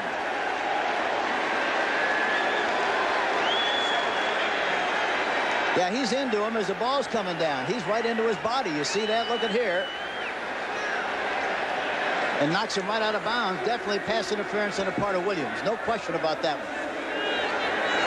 They couldn't call him for face guarding because he only had one hand up. If you have two hands up, then they can call you for face guarding. But he made contact while the ball was in the air. And that's the penalty. Now, things aren't straight, so Mark Bright asked for a timeout. But even on face guarding, he's got to move his hand. Right. Yeah. If he just puts his hand up, yeah, if he waves it, that's face guarding. If he puts it up there, it's now face guarding. And that rule was changed last year, I think. Yes, that's right. The other rule was if you had the hand in the face, then even if you didn't wave it, it would be face guarding. Well, I guess we're being reviewed here. And that may be what the holdup is. Our replay official in the booth there is L.T. Bonner. He, of course, was an official for 25 years in college. This is his first year as a replay official. Bill Granholm is the official coordinator. He communicates down to the field. So apparently they're reviewing this play.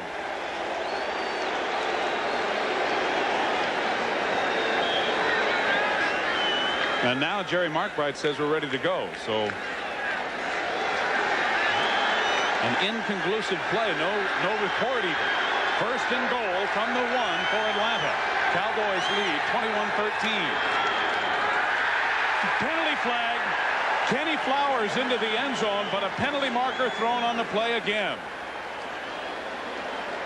And maybe Atlanta moved too soon. Nope. The way the fans are reacting, evidently it was the Cowboys. We'll see in a second. Another conference. We're leading the league in officials' conferences today.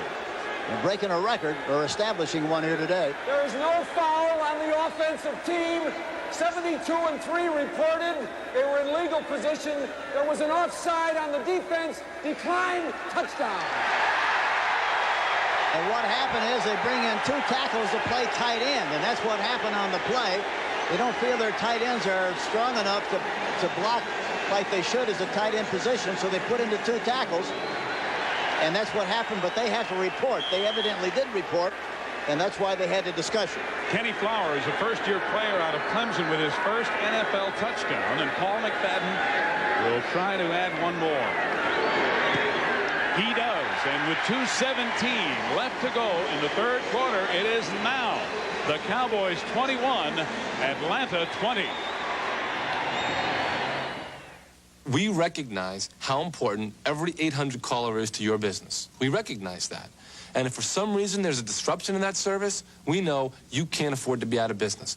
We have a new AT&T 800 assurance policy. If you're not getting 800 calls for any reason, if it's an equipment failure, if it's a problem with the network, it doesn't matter to us. What matters to us is getting your calls to you. We guarantee we'll put you back in service to a working telephone line within an hour. That's what the assurance policy does for you.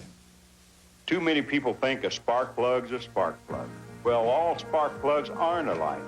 These AC copper core plugs match my car's specs like rounds in a chamber, firing up to 30 times a second for up to 30,000 miles of high-revving firepower.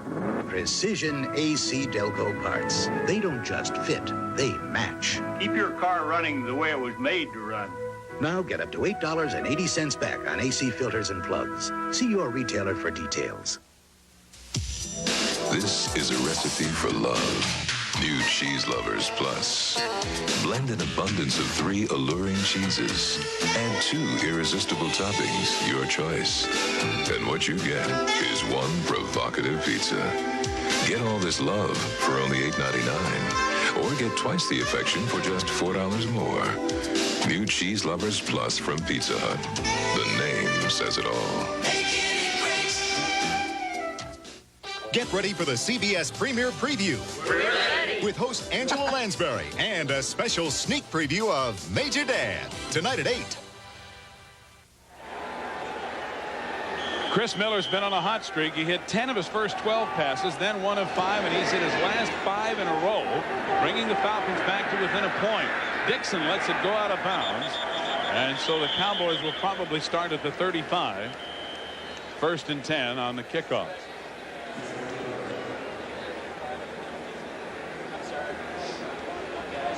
So Jerry Markbright brings it up, and that is in fact what's going to happen. Free kick out of bounds. Ball put in play on the 35-yard line by Rule. First down. Well, an 8-play, 76-yard drive by Atlanta. 4 minutes and 50 seconds off the clock. Kenny Flowers with his first NFL TD culminating it. And it is now a 1-point ball game. Dallas 21, Atlanta 20. Cowboys first and 10 at their own 35. It has been dueling quarterbacks with Aikman and Miller both playing well. And here's Herschel. Again turning the corner. And again a big gain on first down as it gets about 7. That time the defense even shifted before the ball was snapped with the anticipation that they were going to run to the defensive left. And in spite of that, why, with all the folks there, why Herschel Walker was still able to squeeze out some extra yardage on the play. Herschel picking up 7, so it is 2nd down and 3. Now at the 42. Walker certainly a much bigger factor this week than he was last week, and that, of course, is key. Herschel with 76 yards on 16 carries. Not to mention 2 TDs, and he has it again. First down as he dives outside the 45. Tripped up by 41 Tim Gordon, the free safety, and defensive end Mike Gann. It looked like Chris Miller changed the play at the line of scrimmage that time. Or Troy Aikman, I'm sorry. Both of these young quarterbacks are really outstanding, and talking to the coaches yesterday of Atlanta, why they bragged so much about Troy Aikman. It was unbelievable. And you go to the other side, they're talking the same way about their young quarterback, Chris Miller. First and 10 Cowboys from their own 46, and Herschel the workhorse. A yard is all. Andre Bruce and John Rady.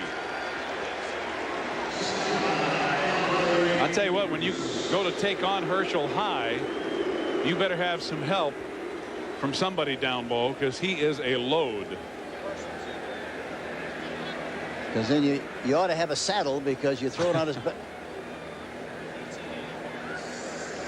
Watch Andre Bruce, number 93, playing off the look at him use his hands, comes off the block and tackles high and gets a piece of Herschel Walker. Good defensive play by Andre Bruce. Got a little help from Rady down along the ankles. It appears that time is going to run out here at the end of the 3rd quarter before another play gets off.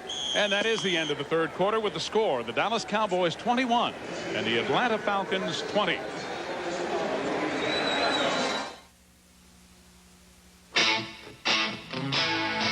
If you don't want to slow down on your way home, It's the right beer now. if you think having fun means jumping in with both feet, It's the right beer now. you realize that in some sports, you can't call a timeout. So call for the Silver Bullet, the one that won't slow you down. Coors Light. Yeah, it's the right beer now.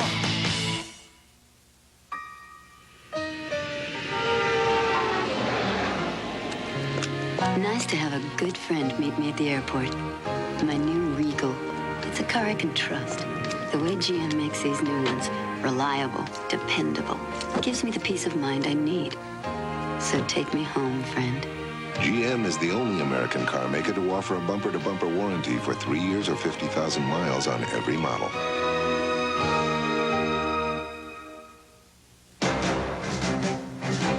We help more Americans go to college, and we issue more MasterCard and Visa cards than any other company. We also serve millions of customers in every major marketplace worldwide. We're Citicorp and Citibank, America's largest financial services company. Whatever financial success you hope to achieve, whether it's business or personal, we can help you do it, and do it better than anyone else. Citicorp, because Americans want to succeed, not just survive.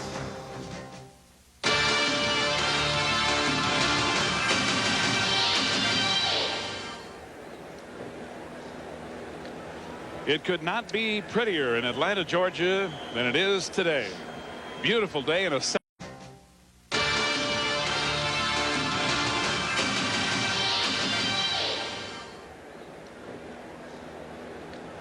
It could not be prettier in Atlanta, Georgia than it is today. Beautiful day and a sellout crowd here in Fulton County Stadium. Steve Zabriskie and Hank Stram bringing you the NFL on CBS. And as we start the final 15 minutes, the Cowboys down to just a 1-point lead, and they have a 2nd down and 8 at their own 47. Walker jammed up in the middle.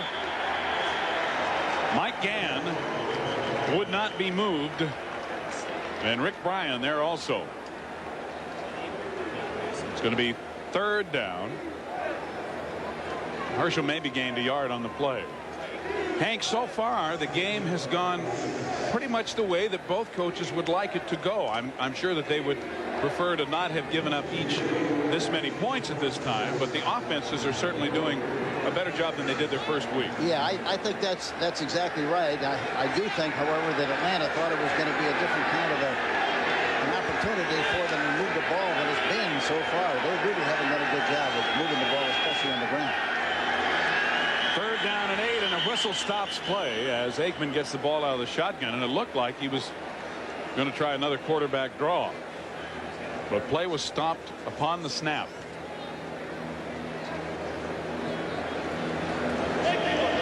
First charge timeout, Atlanta.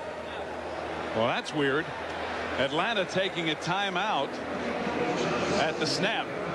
So with 14-11 left to go in the game, and the Cowboys leading by 1. We'll be right back. This is CBS. Exotic alloys, complex designs. Today's automobile engines are marvels of power and efficiency. But at a price, they generate more of the damaging filth called sludge, which can squeeze the life out of your engine. Today, what's required is a motor oil specifically formulated to virtually eliminate sludge. Haviland's superior grade. There's nothing quite so handy as a teller machine. Put your card in, get your money out. Only thing is, some machines seem to hang on to some of your money. It just disappears in service charges. On the other hand, when you open a trust company bank checking account and keep the minimum balance, we don't charge you to use our teller machines or any other banks. Now, that's convenience. Put your card in, get your money out, and keep the change. Trust company. Does your bank suit you to a T? One of our earliest hydroelectric plants opened back in 1913. It's still working for a South that's still growing. So when we test new sources of energy, like these solar panels that turn the sun's rays directly into electricity, just remember, at the Southern Company, when we build for the future, we build to last. The Southern Company, putting electric energy into the future. News anchor Brenda Wood, only on Channel 5 Eyewitness News. CBS Sports coverage of the National Football League is sponsored by Coors Light. Pure brewed in the Rockies, the Silver Bullet won't slow you down. It's the right beer now. New York Life, the company you keep. And by the new generation of Oldsmobiles. Step into the future now at your Oldsmobile dealer. A big play for the Atlanta defense, but equally big for the Cowboys. 3rd down and 8. So apparently Atlanta calling timeout at the very last second as the snap was about to be made to regroup a little bit. 3rd and 8 from the Dallas 47. Aikman in the shotgun.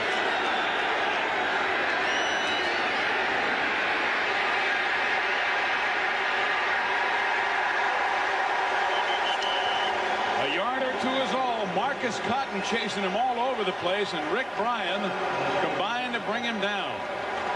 Cotton really got a great jump on the ball from the outside to the right outside. There we see a picture of him. He's a little disappointed that he didn't get the right angle and get the sack, but he still needed a possibility for them to force him to kick on this play. So here is prime time. Neon Deon and Mike Saxon, who has done it very well today, will boom it on out of it. Sanders likes for the punt team to hold up the coverage unit, not to put on any type of standard return, to just hold him up and let him have a shot. And he's going to have a shot here from the 10. to about the 12, and that's all Ron Burton on the stop. Now let's go to Brent Musburger in New York for an NFL Today update. Steve, Don Majkowski of the Green Bay Packers is on fire. 17 straight completions. Ed West has scored 2 touchdowns, and this one has Green Bay right in the thick of it. 31-28. They're in the 4th now. New Orleans hanging on to a 3-point lead. Back to Steve. Thanks, Brent. We thought we had a couple of hot quarterbacks, but Majkowski was 17 completions in a row for Green Bay. That's doing it. Boy, is that strong? Atlanta, 1st and 10 at their own 21. The Cowboys lead by 1 with 13-14 to go in the game. Miller firing again and completing it to Michael Haynes, who slides down at the 30. 1 yard short of the first down. Everson Walls was covering it. A 9-yard gain. We look at the defense like the quarterback sees it. Walls covering on the play, makes the outside move. He's got too much of a cushion and makes the catch in the outside. Haynes has caught 5 for 57 at this point. Now a 2 tight end offense for Atlanta on 2nd down and 1.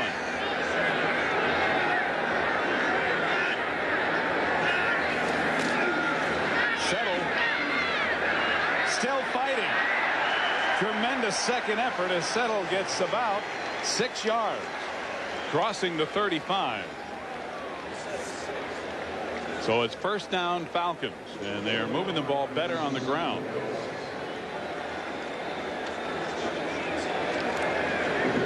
You know, the left guard talking about the Atlanta Falcons, John Scully, has not been in camp, and their center has not been in camp.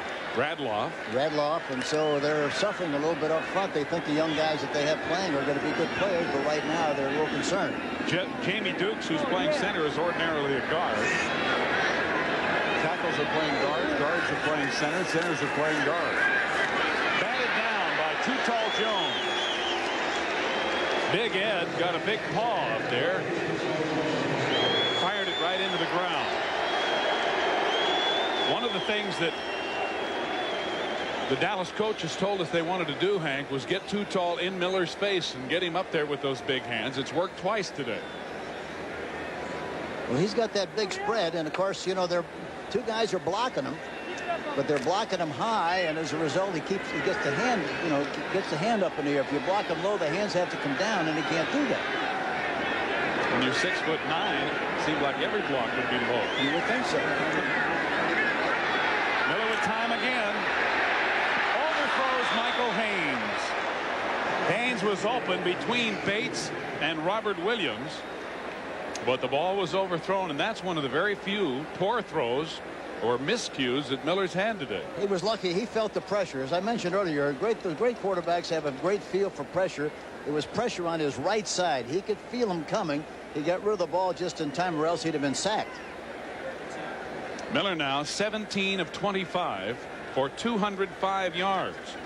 Aikman 10 of 18 for 207 yards. So it's been a pretty close duel of the dueling quarterbacks. 3rd and 10, right at their own 36.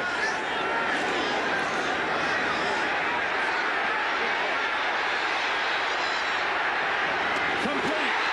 Sean Collins with a first down in Cowboys territory.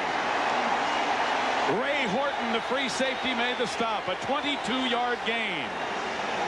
I couldn't tell whether that was a design play. A lot of times, you know, a quarterback will go back in the pocket. Watch this now. He goes down to the inside. Walls is covering man for man. He gets a step on him, and he's scrambling to his left, talking about Miller. Throws the ball downfield, complete for the big play in a big game. Big 3rd and 10 play that moves the ball to the Dallas 41. 11.5 minutes to go in the game. Dallas leading Atlanta 21-20, and the Falcons driving. 1st and 10. To Gene Lang. Great running inside the 25.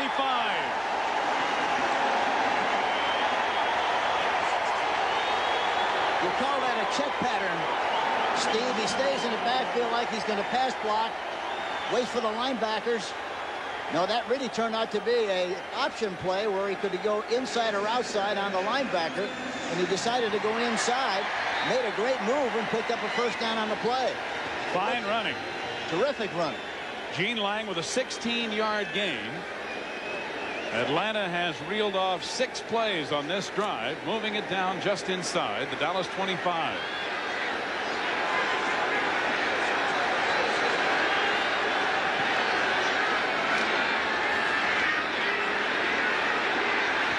Complete. Tight end Brad Beckman cut down by Ray Horton.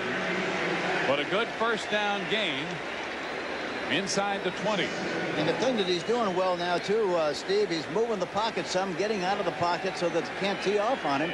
In other words, they're rushing. Now they know where he's going to be. Is he going to be 3 yards back of the center, 5 yards, 7 yards? Is he going to be right or left? And it puts a lot of pressure on the defense. And as a result, he's had some success by moving the pocket.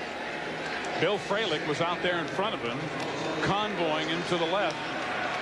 And Miller has had an outstanding day throwing the football. Second down and 5 from the Dallas 19. John settled inside the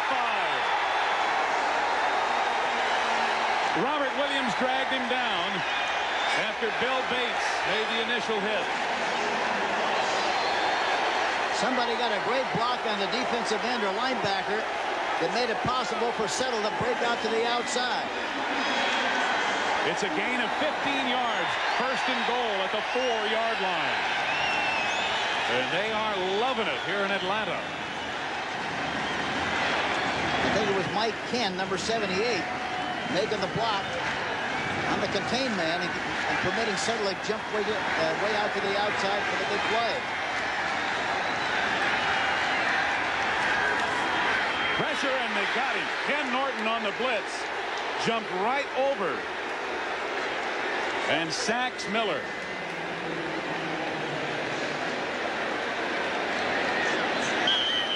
That is the second sack for the Cowboys. Ken Norton coming on the left side of the screen, right between the center and the guard. He got a great jump, and you know what that means? That means that he was able to anticipate the cadence. He went on the cadence that they thought they would, probably 2, and was able to get the penetration. That's why you have to change the count as much as you can during the course of the game, because the defense gets the rhythm of it and creates a problem. And in case you don't know, Ken Norton is Ken Norton Jr., the son of the former heavyweight boxing champion. Second and goal. Heller back to the original line of scrimmage. Just inside the 5. Ron Heller stopped right away by Gary Cobb and Eugene Lockhart. So it'll be third down and goal just inside the Cowboys 5. And there's Hugh Millen with the offensive signal. No, he didn't like that one.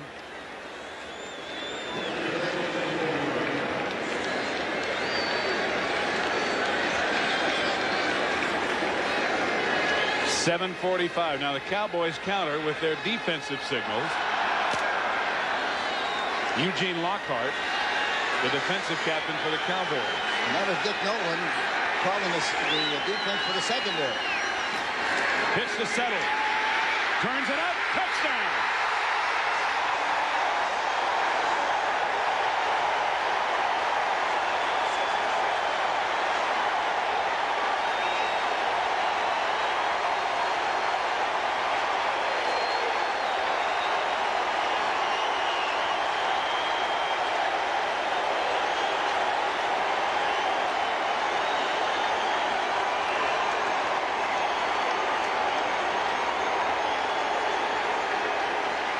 Here we see the outside. Now let's see what happens out in front.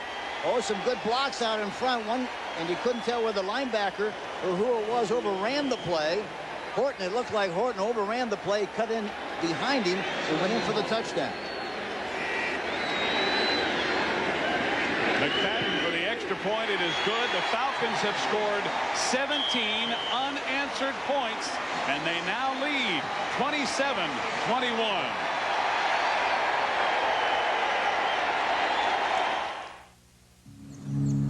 My Uncle Roy T. Cashin was killed when I was 11 years old. It had a lot to do with me wanting to become a volunteer fireman. Good morning, Neil. How you doing? We have a lot of trust in each other because our lives are in each other's hands. Many of these firefighters trust Neil Cashin with their life insurance. He's been with New York Life a long time, and with the fire department even longer. If he's in the building with you, you don't have to worry about him leaving on you. New York Life, the company you keep. Matthew, did you lose your razor? I can't get around my Adam's apple. Can't get around half your face. Introducing the Slim Twin Razor System, with the slimmest cartridge to reach every place on every face. How do I look? Ugly. New Slim Twin from Schick. High school is just like a memory because... So I went waiting to see Caroline, right? No. She wasn't there. Every time I went to the prom, the girl was taller than me. I don't want to talk about it. No, I said I'd like to find a dress. And she said, is this for your daughter or for your wife? It's for my wife. You know why we don't talk about women? You only talk about things you know about, right? Levi's 100% cotton Dockers. If you're not wearing Dockers, you're just wearing pants. Dog pile on John! Yeah! This NFL game summary is sponsored by Levi's 100% Cotton Dockers. If you're not wearing Dockers, you're just wearing pants. Falcons with 17 unanswered points, and Chris Miller, what a day he is having after 299 yards last week. He is overshining Troy Aikman. Coach, I mean, this dueling quarterback deal is, so far, at least the second half, Chris Miller's game. But the big play, really, on 3rd and 10, they come up with 23-yard passing play, and that's really the big play of the drive. Dixon trying to get outside. Out to about the 34. Scott Case and Albert Shelley bring him down there. So Aikman and company back to work with their work cut out for them. 7:17 left to go in the game. It is 27-21, and what an impressive drive by the Falcons. And Hank, you mentioned that big 3rd and 10 play, a 23-yard gain. 11 plays, 79 yards, and they used up almost 6 minutes on the clock in doing it. So the Falcons lead by 6.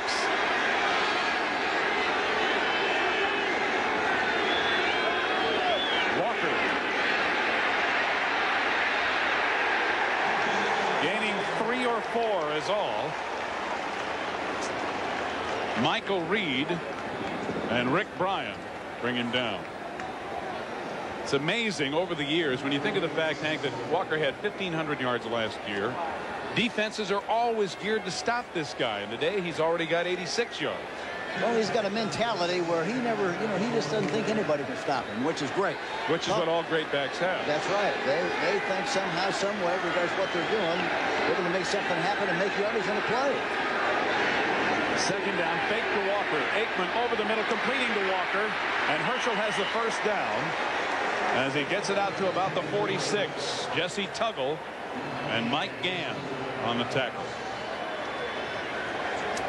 Well, the NFL is not the only thing going on today, although with a game like this you may tend to forget there are other things happening. In the National League, here's what's happening. Pittsburgh leading Chicago in the 8th inning. Montreal leading the Mets 1-0. 5-5 tie in Philadelphia with the Cardinals and the Phillies in the 10th inning. A no score in the first in Houston with Cincinnati there. San Diego with San Francisco later. Pennant races still alive throughout Major League Baseball. 1st and 10 Dallas at their own 47. Aikman completing it to the tight end Steve Folsom, who's bumped out of bounds by Andre Bruce. Mike Gann was chasing Aikman. Let's see what's happening in the American League. Cleveland-Toronto 1-1 in the 8th. Oakland trailing Boston by 2 in the 5th inning. Kansas City shutting out Baltimore in the 6th, and California shutting out Chicago in the 6th. The CBS Sports Wire is everywhere. Baseball, football, whatever you need. Surrounded by it. Herschel gained, or rather the tight end Folsom gained 7 on the reception from Aikman. So it's 2nd down and 3 at the 46. Walker banging inside, short of the first down. Rick Bryan and Tony Casillas combining on the stop. Clock running down to 5.5 minutes remaining in the game. Atlanta 27, Dallas 21.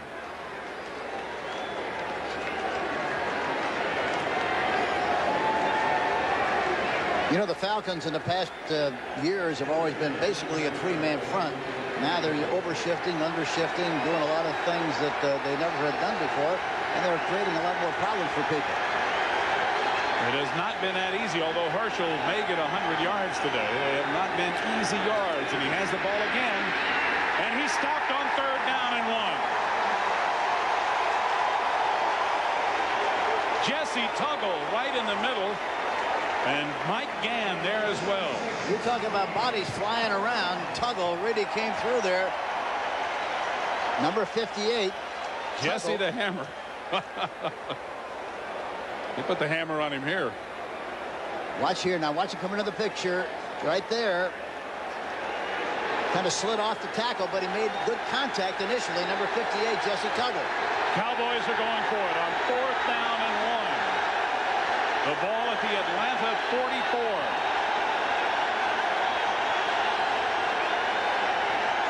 Aikman on a sneak. I don't think he made it.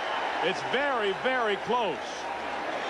Boy, that Atlanta defensive line is just nullifying the offensive charge of the Cowboys. John Rady and Rick Bryan in there, and they say he did get enough for a 1st down. Yeah, they got a good push that time. I thought they made the 1st down because of the push they got right up the middle. There you see it. And Aikman did a good job of getting down low enough where he had some leverage and could drive into the pile and make the necessary yardage on the play. Had he been straight up in the air, he never would have made the play. He went right under 14-year veteran Tom Rafferty, the center out of Penn State, who really fired out of it.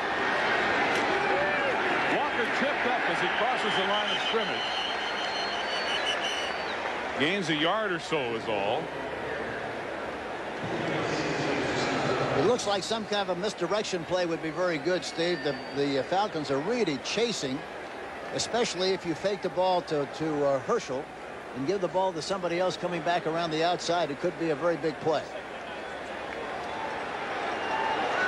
2nd down and 9. They may, however, put the ball in the air. They got a lot of room on the left side. It looks like they got a pretty good cushion. Aikman has time. The receiver fell down. Scott Case intercepts.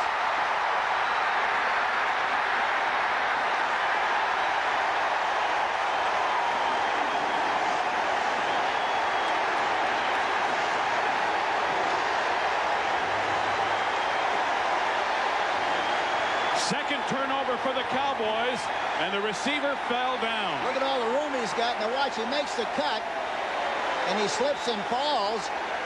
And Scott Case almost fell too, but he had enough presence.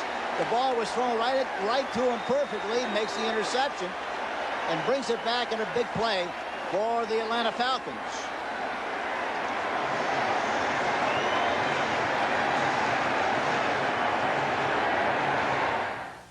When people find Oldsmobile has just doubled the cash back on a new 1989 Oldsmobile Cutlass Sierra, they tend to do two things: jump around a lot and buy one.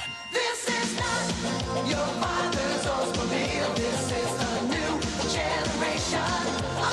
Get up to $2,000 cash back plus an additional $600 for qualified first-time buyers. That's the biggest cash back on Cutlass Sierra ever, on one of the biggest selections. That's the Big Easy. Hurry, see your Oldsmobile dealer today.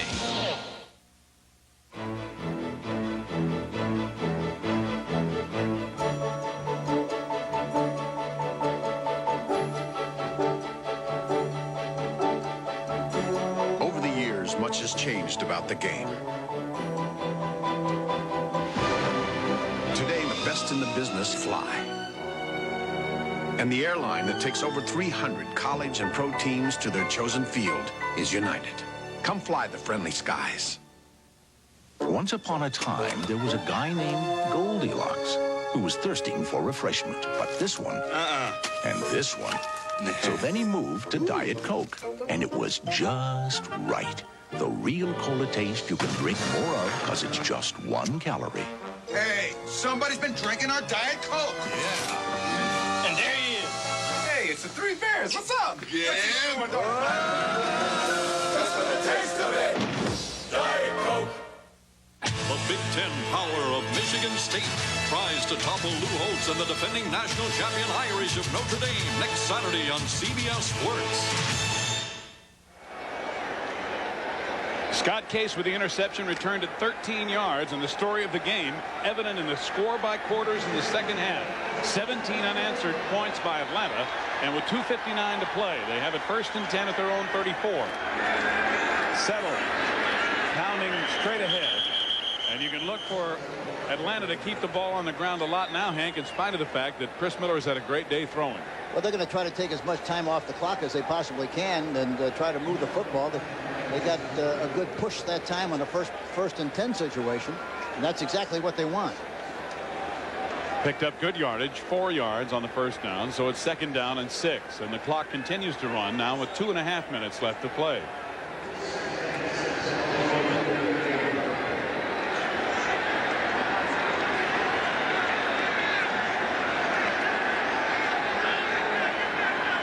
Miller looking right at that 30-second clock, and he's going to take every second he can. Settle again. Close to the first down, maybe a yard short as he crosses the 40. And we'll come down to the, well, we won't come to the 2-minute warning because there's been a timeout called by Dallas. So the Cowboys use their first of their 3 timeouts, and then they'll get a second one because they'll have a 2-minute warning. A reminder, coming up next here on CBS, the second half of our doubleheader, Minnesota at Chicago, as they bang in the Central Division. 2 teams, of course, expected to be at the top. They'll get after each other early. That's next right here on CBS as NFL coverage continues. Minnesota at Chicago.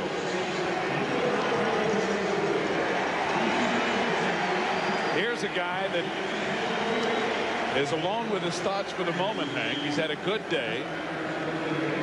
He certainly had nothing to do with the receiver falling down and the interception that stopped the drive. But he's watched another young quarterback have a great day, Chris Miller.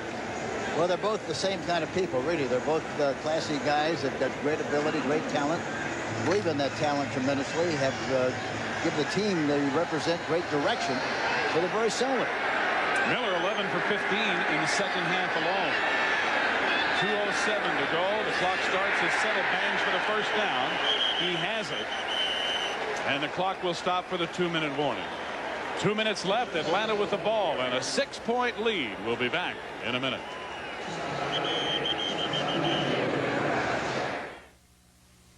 Working to be the best they can be. Teammates, sponsored by the U.S. Army. Eagles quarterback Randall Cunningham can call on the services of the finest trio of receivers in the league. Tight end Keith Jackson caught 81 passes and was Rookie of the Year in 1988. Mike Quick made the Pro Bowl 5 straight times before an injury stopped him last season. And Chris Carter had 6 TDs on 39 receptions. 3 receivers with great skills who together as teammates are the best they can be. Most of my friends don't know what they're going to do after graduation, but I've already locked in guaranteed skill training in the Army. Qualify now and you can reserve even the Army's most sought-after technical training up to 12 months in advance through the Army's delayed entry program. Sure, being a soldier won't be easy, but then nothing worth having ever is.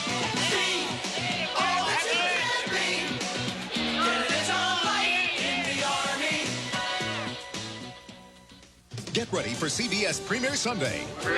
First, it's the season premiere of 60 Minutes. Then, Angela Lansbury hosts the celebrity-filled CBS Premiere Preview. Get an inside look at the new season, plus a full-length sneak preview of Major Dad. Then, it's Steve Martin and Daryl Hannah in the network premiere of Roxanne. It's all new, all night on CBS Premiere Sunday tonight. TV Guide has made its choice. Their favorite this year is the famous Teddy Z. Oh. Everyone's talking about John Cryer as the famous Teddy Z. Premieres Monday on CBS. The number on the down marker, the one Atlanta wants to see. The one Dallas wants to see is a 4 with a lot of yards to go so that they can get a 1 because they need the football back. Timeouts remaining, 2 for each team. 2 minutes left in the game. And the Falcons leading by 6. They have a 1st and 10 at their own 44. And of course Atlanta is going to try to do everything they possibly can to stuff the ball right at them and take as much time off the clock as they possibly can, which is very obvious. On the Cowboys drive that resulted in the turnover with Case intercepting, Dallas used up over 4 minutes of time on the clock but came away with nothing. So now there are just 2 minutes left to go, and Atlanta with a big first down on Settle's last carry.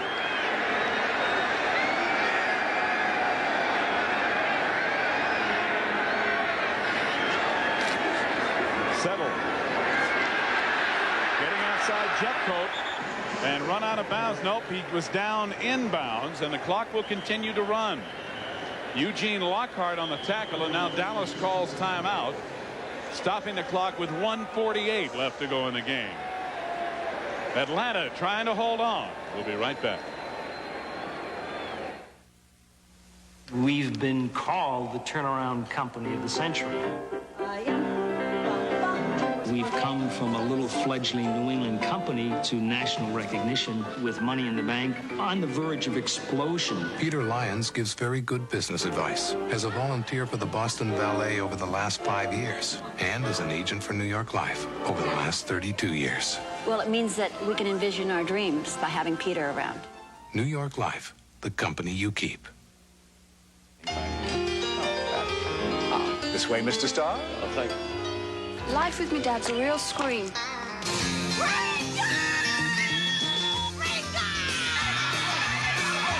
He needs a star vehicle like my all-new 1990 Cutlass Supreme. It's a fab four-door.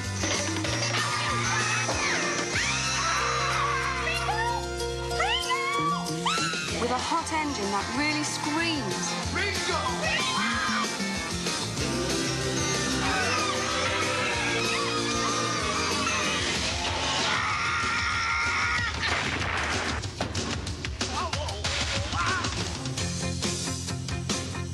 Drop in again, Mr. Starr. Hello, Daddy. This is not your father's Oldsmobile. This is the new generation of old.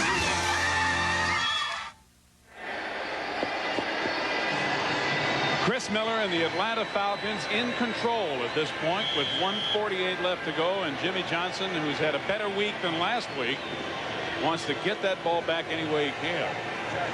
And Chris Miller has really been hot. 21 of 29 passes for 255 yards. It is 2nd down and 8. Atlanta. They are at their own 47. Settle again. And maybe a yard, and that's all. And again, the Cowboys call timeout. That was their last timeout. And Vince Albritton, one of those, making the stop. So the Cowboys have burned the timeouts with 1:43 remaining in the game. It will, however, be 3rd down and 8. So we'll bring you up to date on the CBS Sports Wire. Miami finally won a game at New England, a tough place for them over the years. Yeah, they haven't done that in a long, long time. And New England really is supposed to be a pretty good football team. Check this out. New Orleans was leading big, and Green Bay, at last report, Don Majkowski was 17 completions in a row, and Green Bay now leading by 1 in the 4th quarter. Well, to get him in the Polish Hall of Fame. If anybody can do it, you can do it, right? Inductee that you are. So Miller coming off of 299 yards last week against the Rams with 255. But now running is the name of the game. It is 3rd down and 8. We'll see what they do. Settle again. He won't get the first down.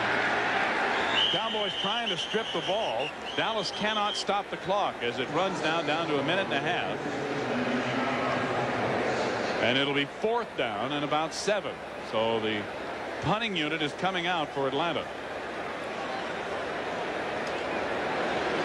They're not exactly going to be in a big hurry about it, though. No, they're going to wait as long as they possibly can. Aikman's ready. He wants one last shot. I was really surprised at the poise. You know, I've heard so much about him, but talking to both Troy Aikman and Miller, they're very similar as far as personalities. They sure are. They really are. Confident, great athletes. Kelvin Martin back to receive as Scott Fulhag will kick it away. Good punt. Martin at the 10. Headed for the sideline. Fumbles the ball out of bounds. And the clock stops with 41 seconds left in the game. A reminder again, tonight on CBS is CBS Premier Sunday, featuring the season premiere of 60 Minutes, followed by CBS Premier Sunday and Angela Lansbury hosting a look at the new comedy Major Dad, starring Gerald McRaney, and then the hit movie Roxanne, starring Steve Martin and Daryl Hannah. All that tonight on CBS Premier Sunday, following football. Aikman and company with 41 seconds remaining. They are at their own 21. They trail by 6. So they have 79 yards to negotiate to try to tie the game up. Deon Sanders in the game defensively at a deep safety, and the Atlanta crowd is up. They got 8 defensive backs in the game at this time with a 3-man rush. Aikman fires, intercepted by Butler. Bobby Butler down at the 12-yard line. I don't think Aikman ever saw him. I don't think he did, Eddie. He looks like he's totally startled by what happened on the play. Butler, who returned a Herschel Walker fumble 29 yards for a touchdown early in the game. There is, however, a penalty. And we couldn't even hear because of the crowd noise here. Apparently, there's a penalty that has nullified the interception. I never saw a flag, but it is first down Dallas. I have no idea what they called. It certainly could have been on that play. It looked like he just ran right in front and intercepted the pass. Well, the defense must have been offside. It's first down and 5. It was a 5-yard penalty. Aikman firing over the middle, completing to Michael Irvin at the 45. No timeouts remaining, so the Cowboys will have to hustle. There is an injured Dallas player on the field, Cornell Burbage. Fortunately for Dallas, he's near the sideline and they get him off. But now, preliminary movement along the line of scrimmage and the flags fly. 11 seconds remaining. Quite a shot of Burbage being hustled off the field by another player. Couldn't tell who it was.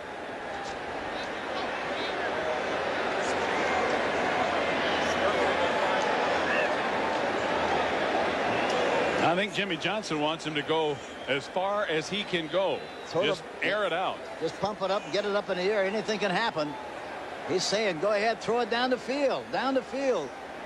Now we get a report that the previous penalty was defensive holding against Atlanta, the 5-yard mark-off. And we'll see where the call is made here from Jerry Markbright. False start, number 64, offense. So after all that discussion, illegal procedure against Dallas, we'll move them back 5 yards. And there's a center. Jimmie Johnson wants him to get it up the field, get up to the line of scrimmage. Don't go back in the huddle because they're going to start the clock as soon as the ball is ready for play. Deon Sanders is playing center field. He's back about 45 yards from the line of scrimmage. And Aikman right now is just everybody go long and I'll throw it as far as I can. You'll recess football play. That's it. You be the bottle cap and I'll be the piece of glass and get after it.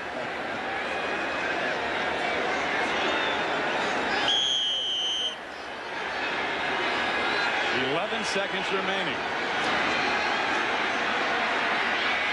Aikman giving it all he's got. A lot of white shirts back there.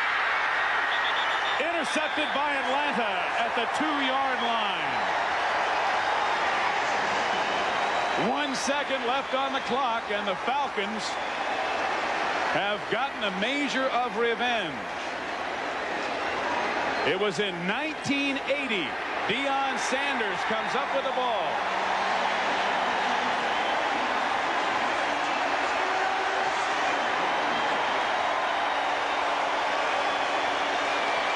He and Evan Cooper both had it, but it's Sanders who comes away with it.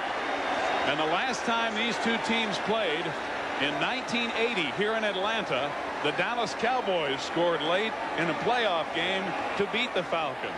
Today, a minor measure of revenge for Atlanta. Yeah, that's right. And of course, we asked Too Tall Jones yesterday about if you remember that game. He said very, very vividly. And he said, we remember it very vividly because they were laughing at us, thinking they had the game won before it was over. And another guy who remembers it is Joel Williams, who played for the Atlanta Falcons. Too Tall for Dallas, Joel for Atlanta, the only two players remaining from this game in 1980. And this is the touchdown to Drew Pearson that won it for the Cowboys in the final seconds.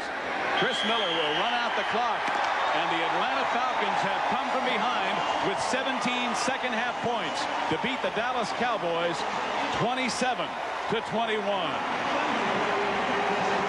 For Hank Stram, this is Steve Zabriskie saying so long from Atlanta's Fulton County Stadium with a final score: Falcons 27, Cowboys 21. CBS Sports coverage of the National Football League will continue after these words from your local stations.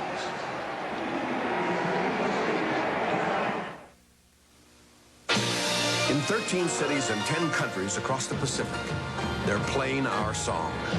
United Airlines, rededicated to giving you the service you deserve. Halfway around the world. Come fly the friendly skies. This is CBS. Our customers' communications can mean the difference between life and death. Who has the system they can really count on? Southern Bell can design a central office-based voice and data network that integrates the hospital's computers with doctors' offices. This lets them share everything from diagnostic tools to accounting information, so they can keep cost in line and give patients the best possible service. There's the answer. Southern Bell's the one to turn to.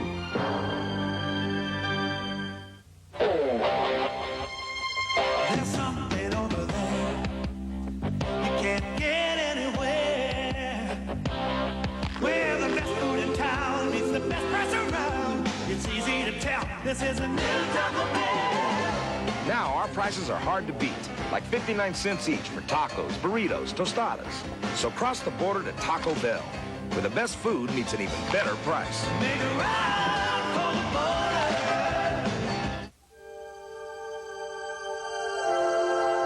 border. America's best-selling premium unleaded gasoline is now even better.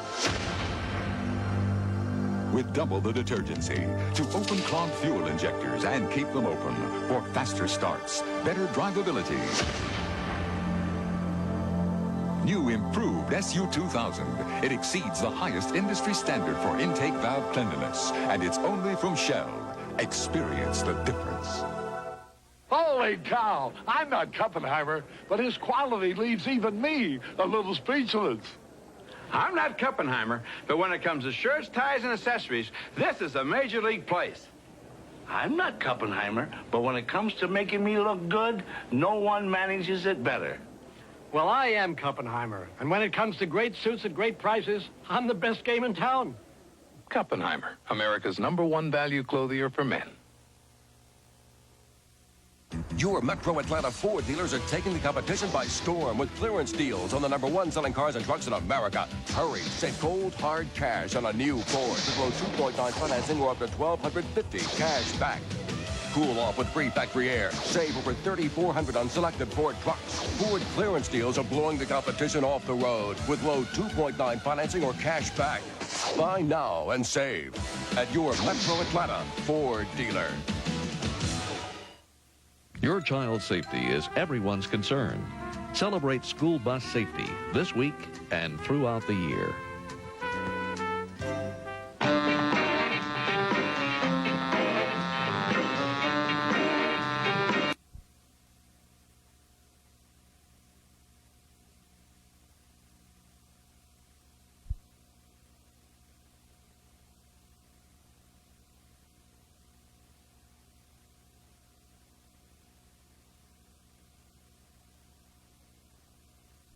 Hopes your holiday has a little unexpected smile. Okay, last time. This is drugs. This is your brain on drugs. Any questions? Tuesday nights, you can place your bets on Lefty. Blow on these. No, I mean the dice. With Who's the Boss, then? Submitted for your approval. A boy suffering the tortures of algebra. Kevin Arnold. The Wonder Years, and... You let her go? She's grounded. I guess I've been naughty. Roseanne, then Coach, father of the bride. What about my dad? Your father will come around. There you are! Who's the Boss? The Wonder Years, Roseanne, Coach, Tuesdays, terrific.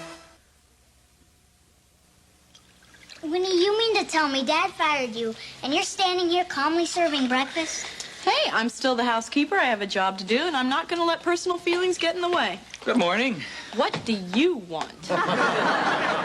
Winnie, you're not being fair. I had to let you go. That was business. This is... Pleasure?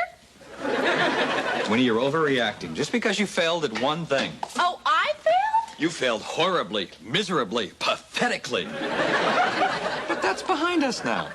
Dad, if you're trying to apologize, you're doing a lousy job. I am not trying to apologize. Oh, in that case, you're doing a fine job. Oh, is everybody here against me? Just be glad we're not a jury. Bye. See you, Winnie. Look, Winnie, I am sorry you are taking this the way you are, but business is business. That's Mr. Stillman. Would you please make us some coffees? I can make a cup for you, but since I'm no longer your secretary, I can't make a cup for him. Fine, then make two for me.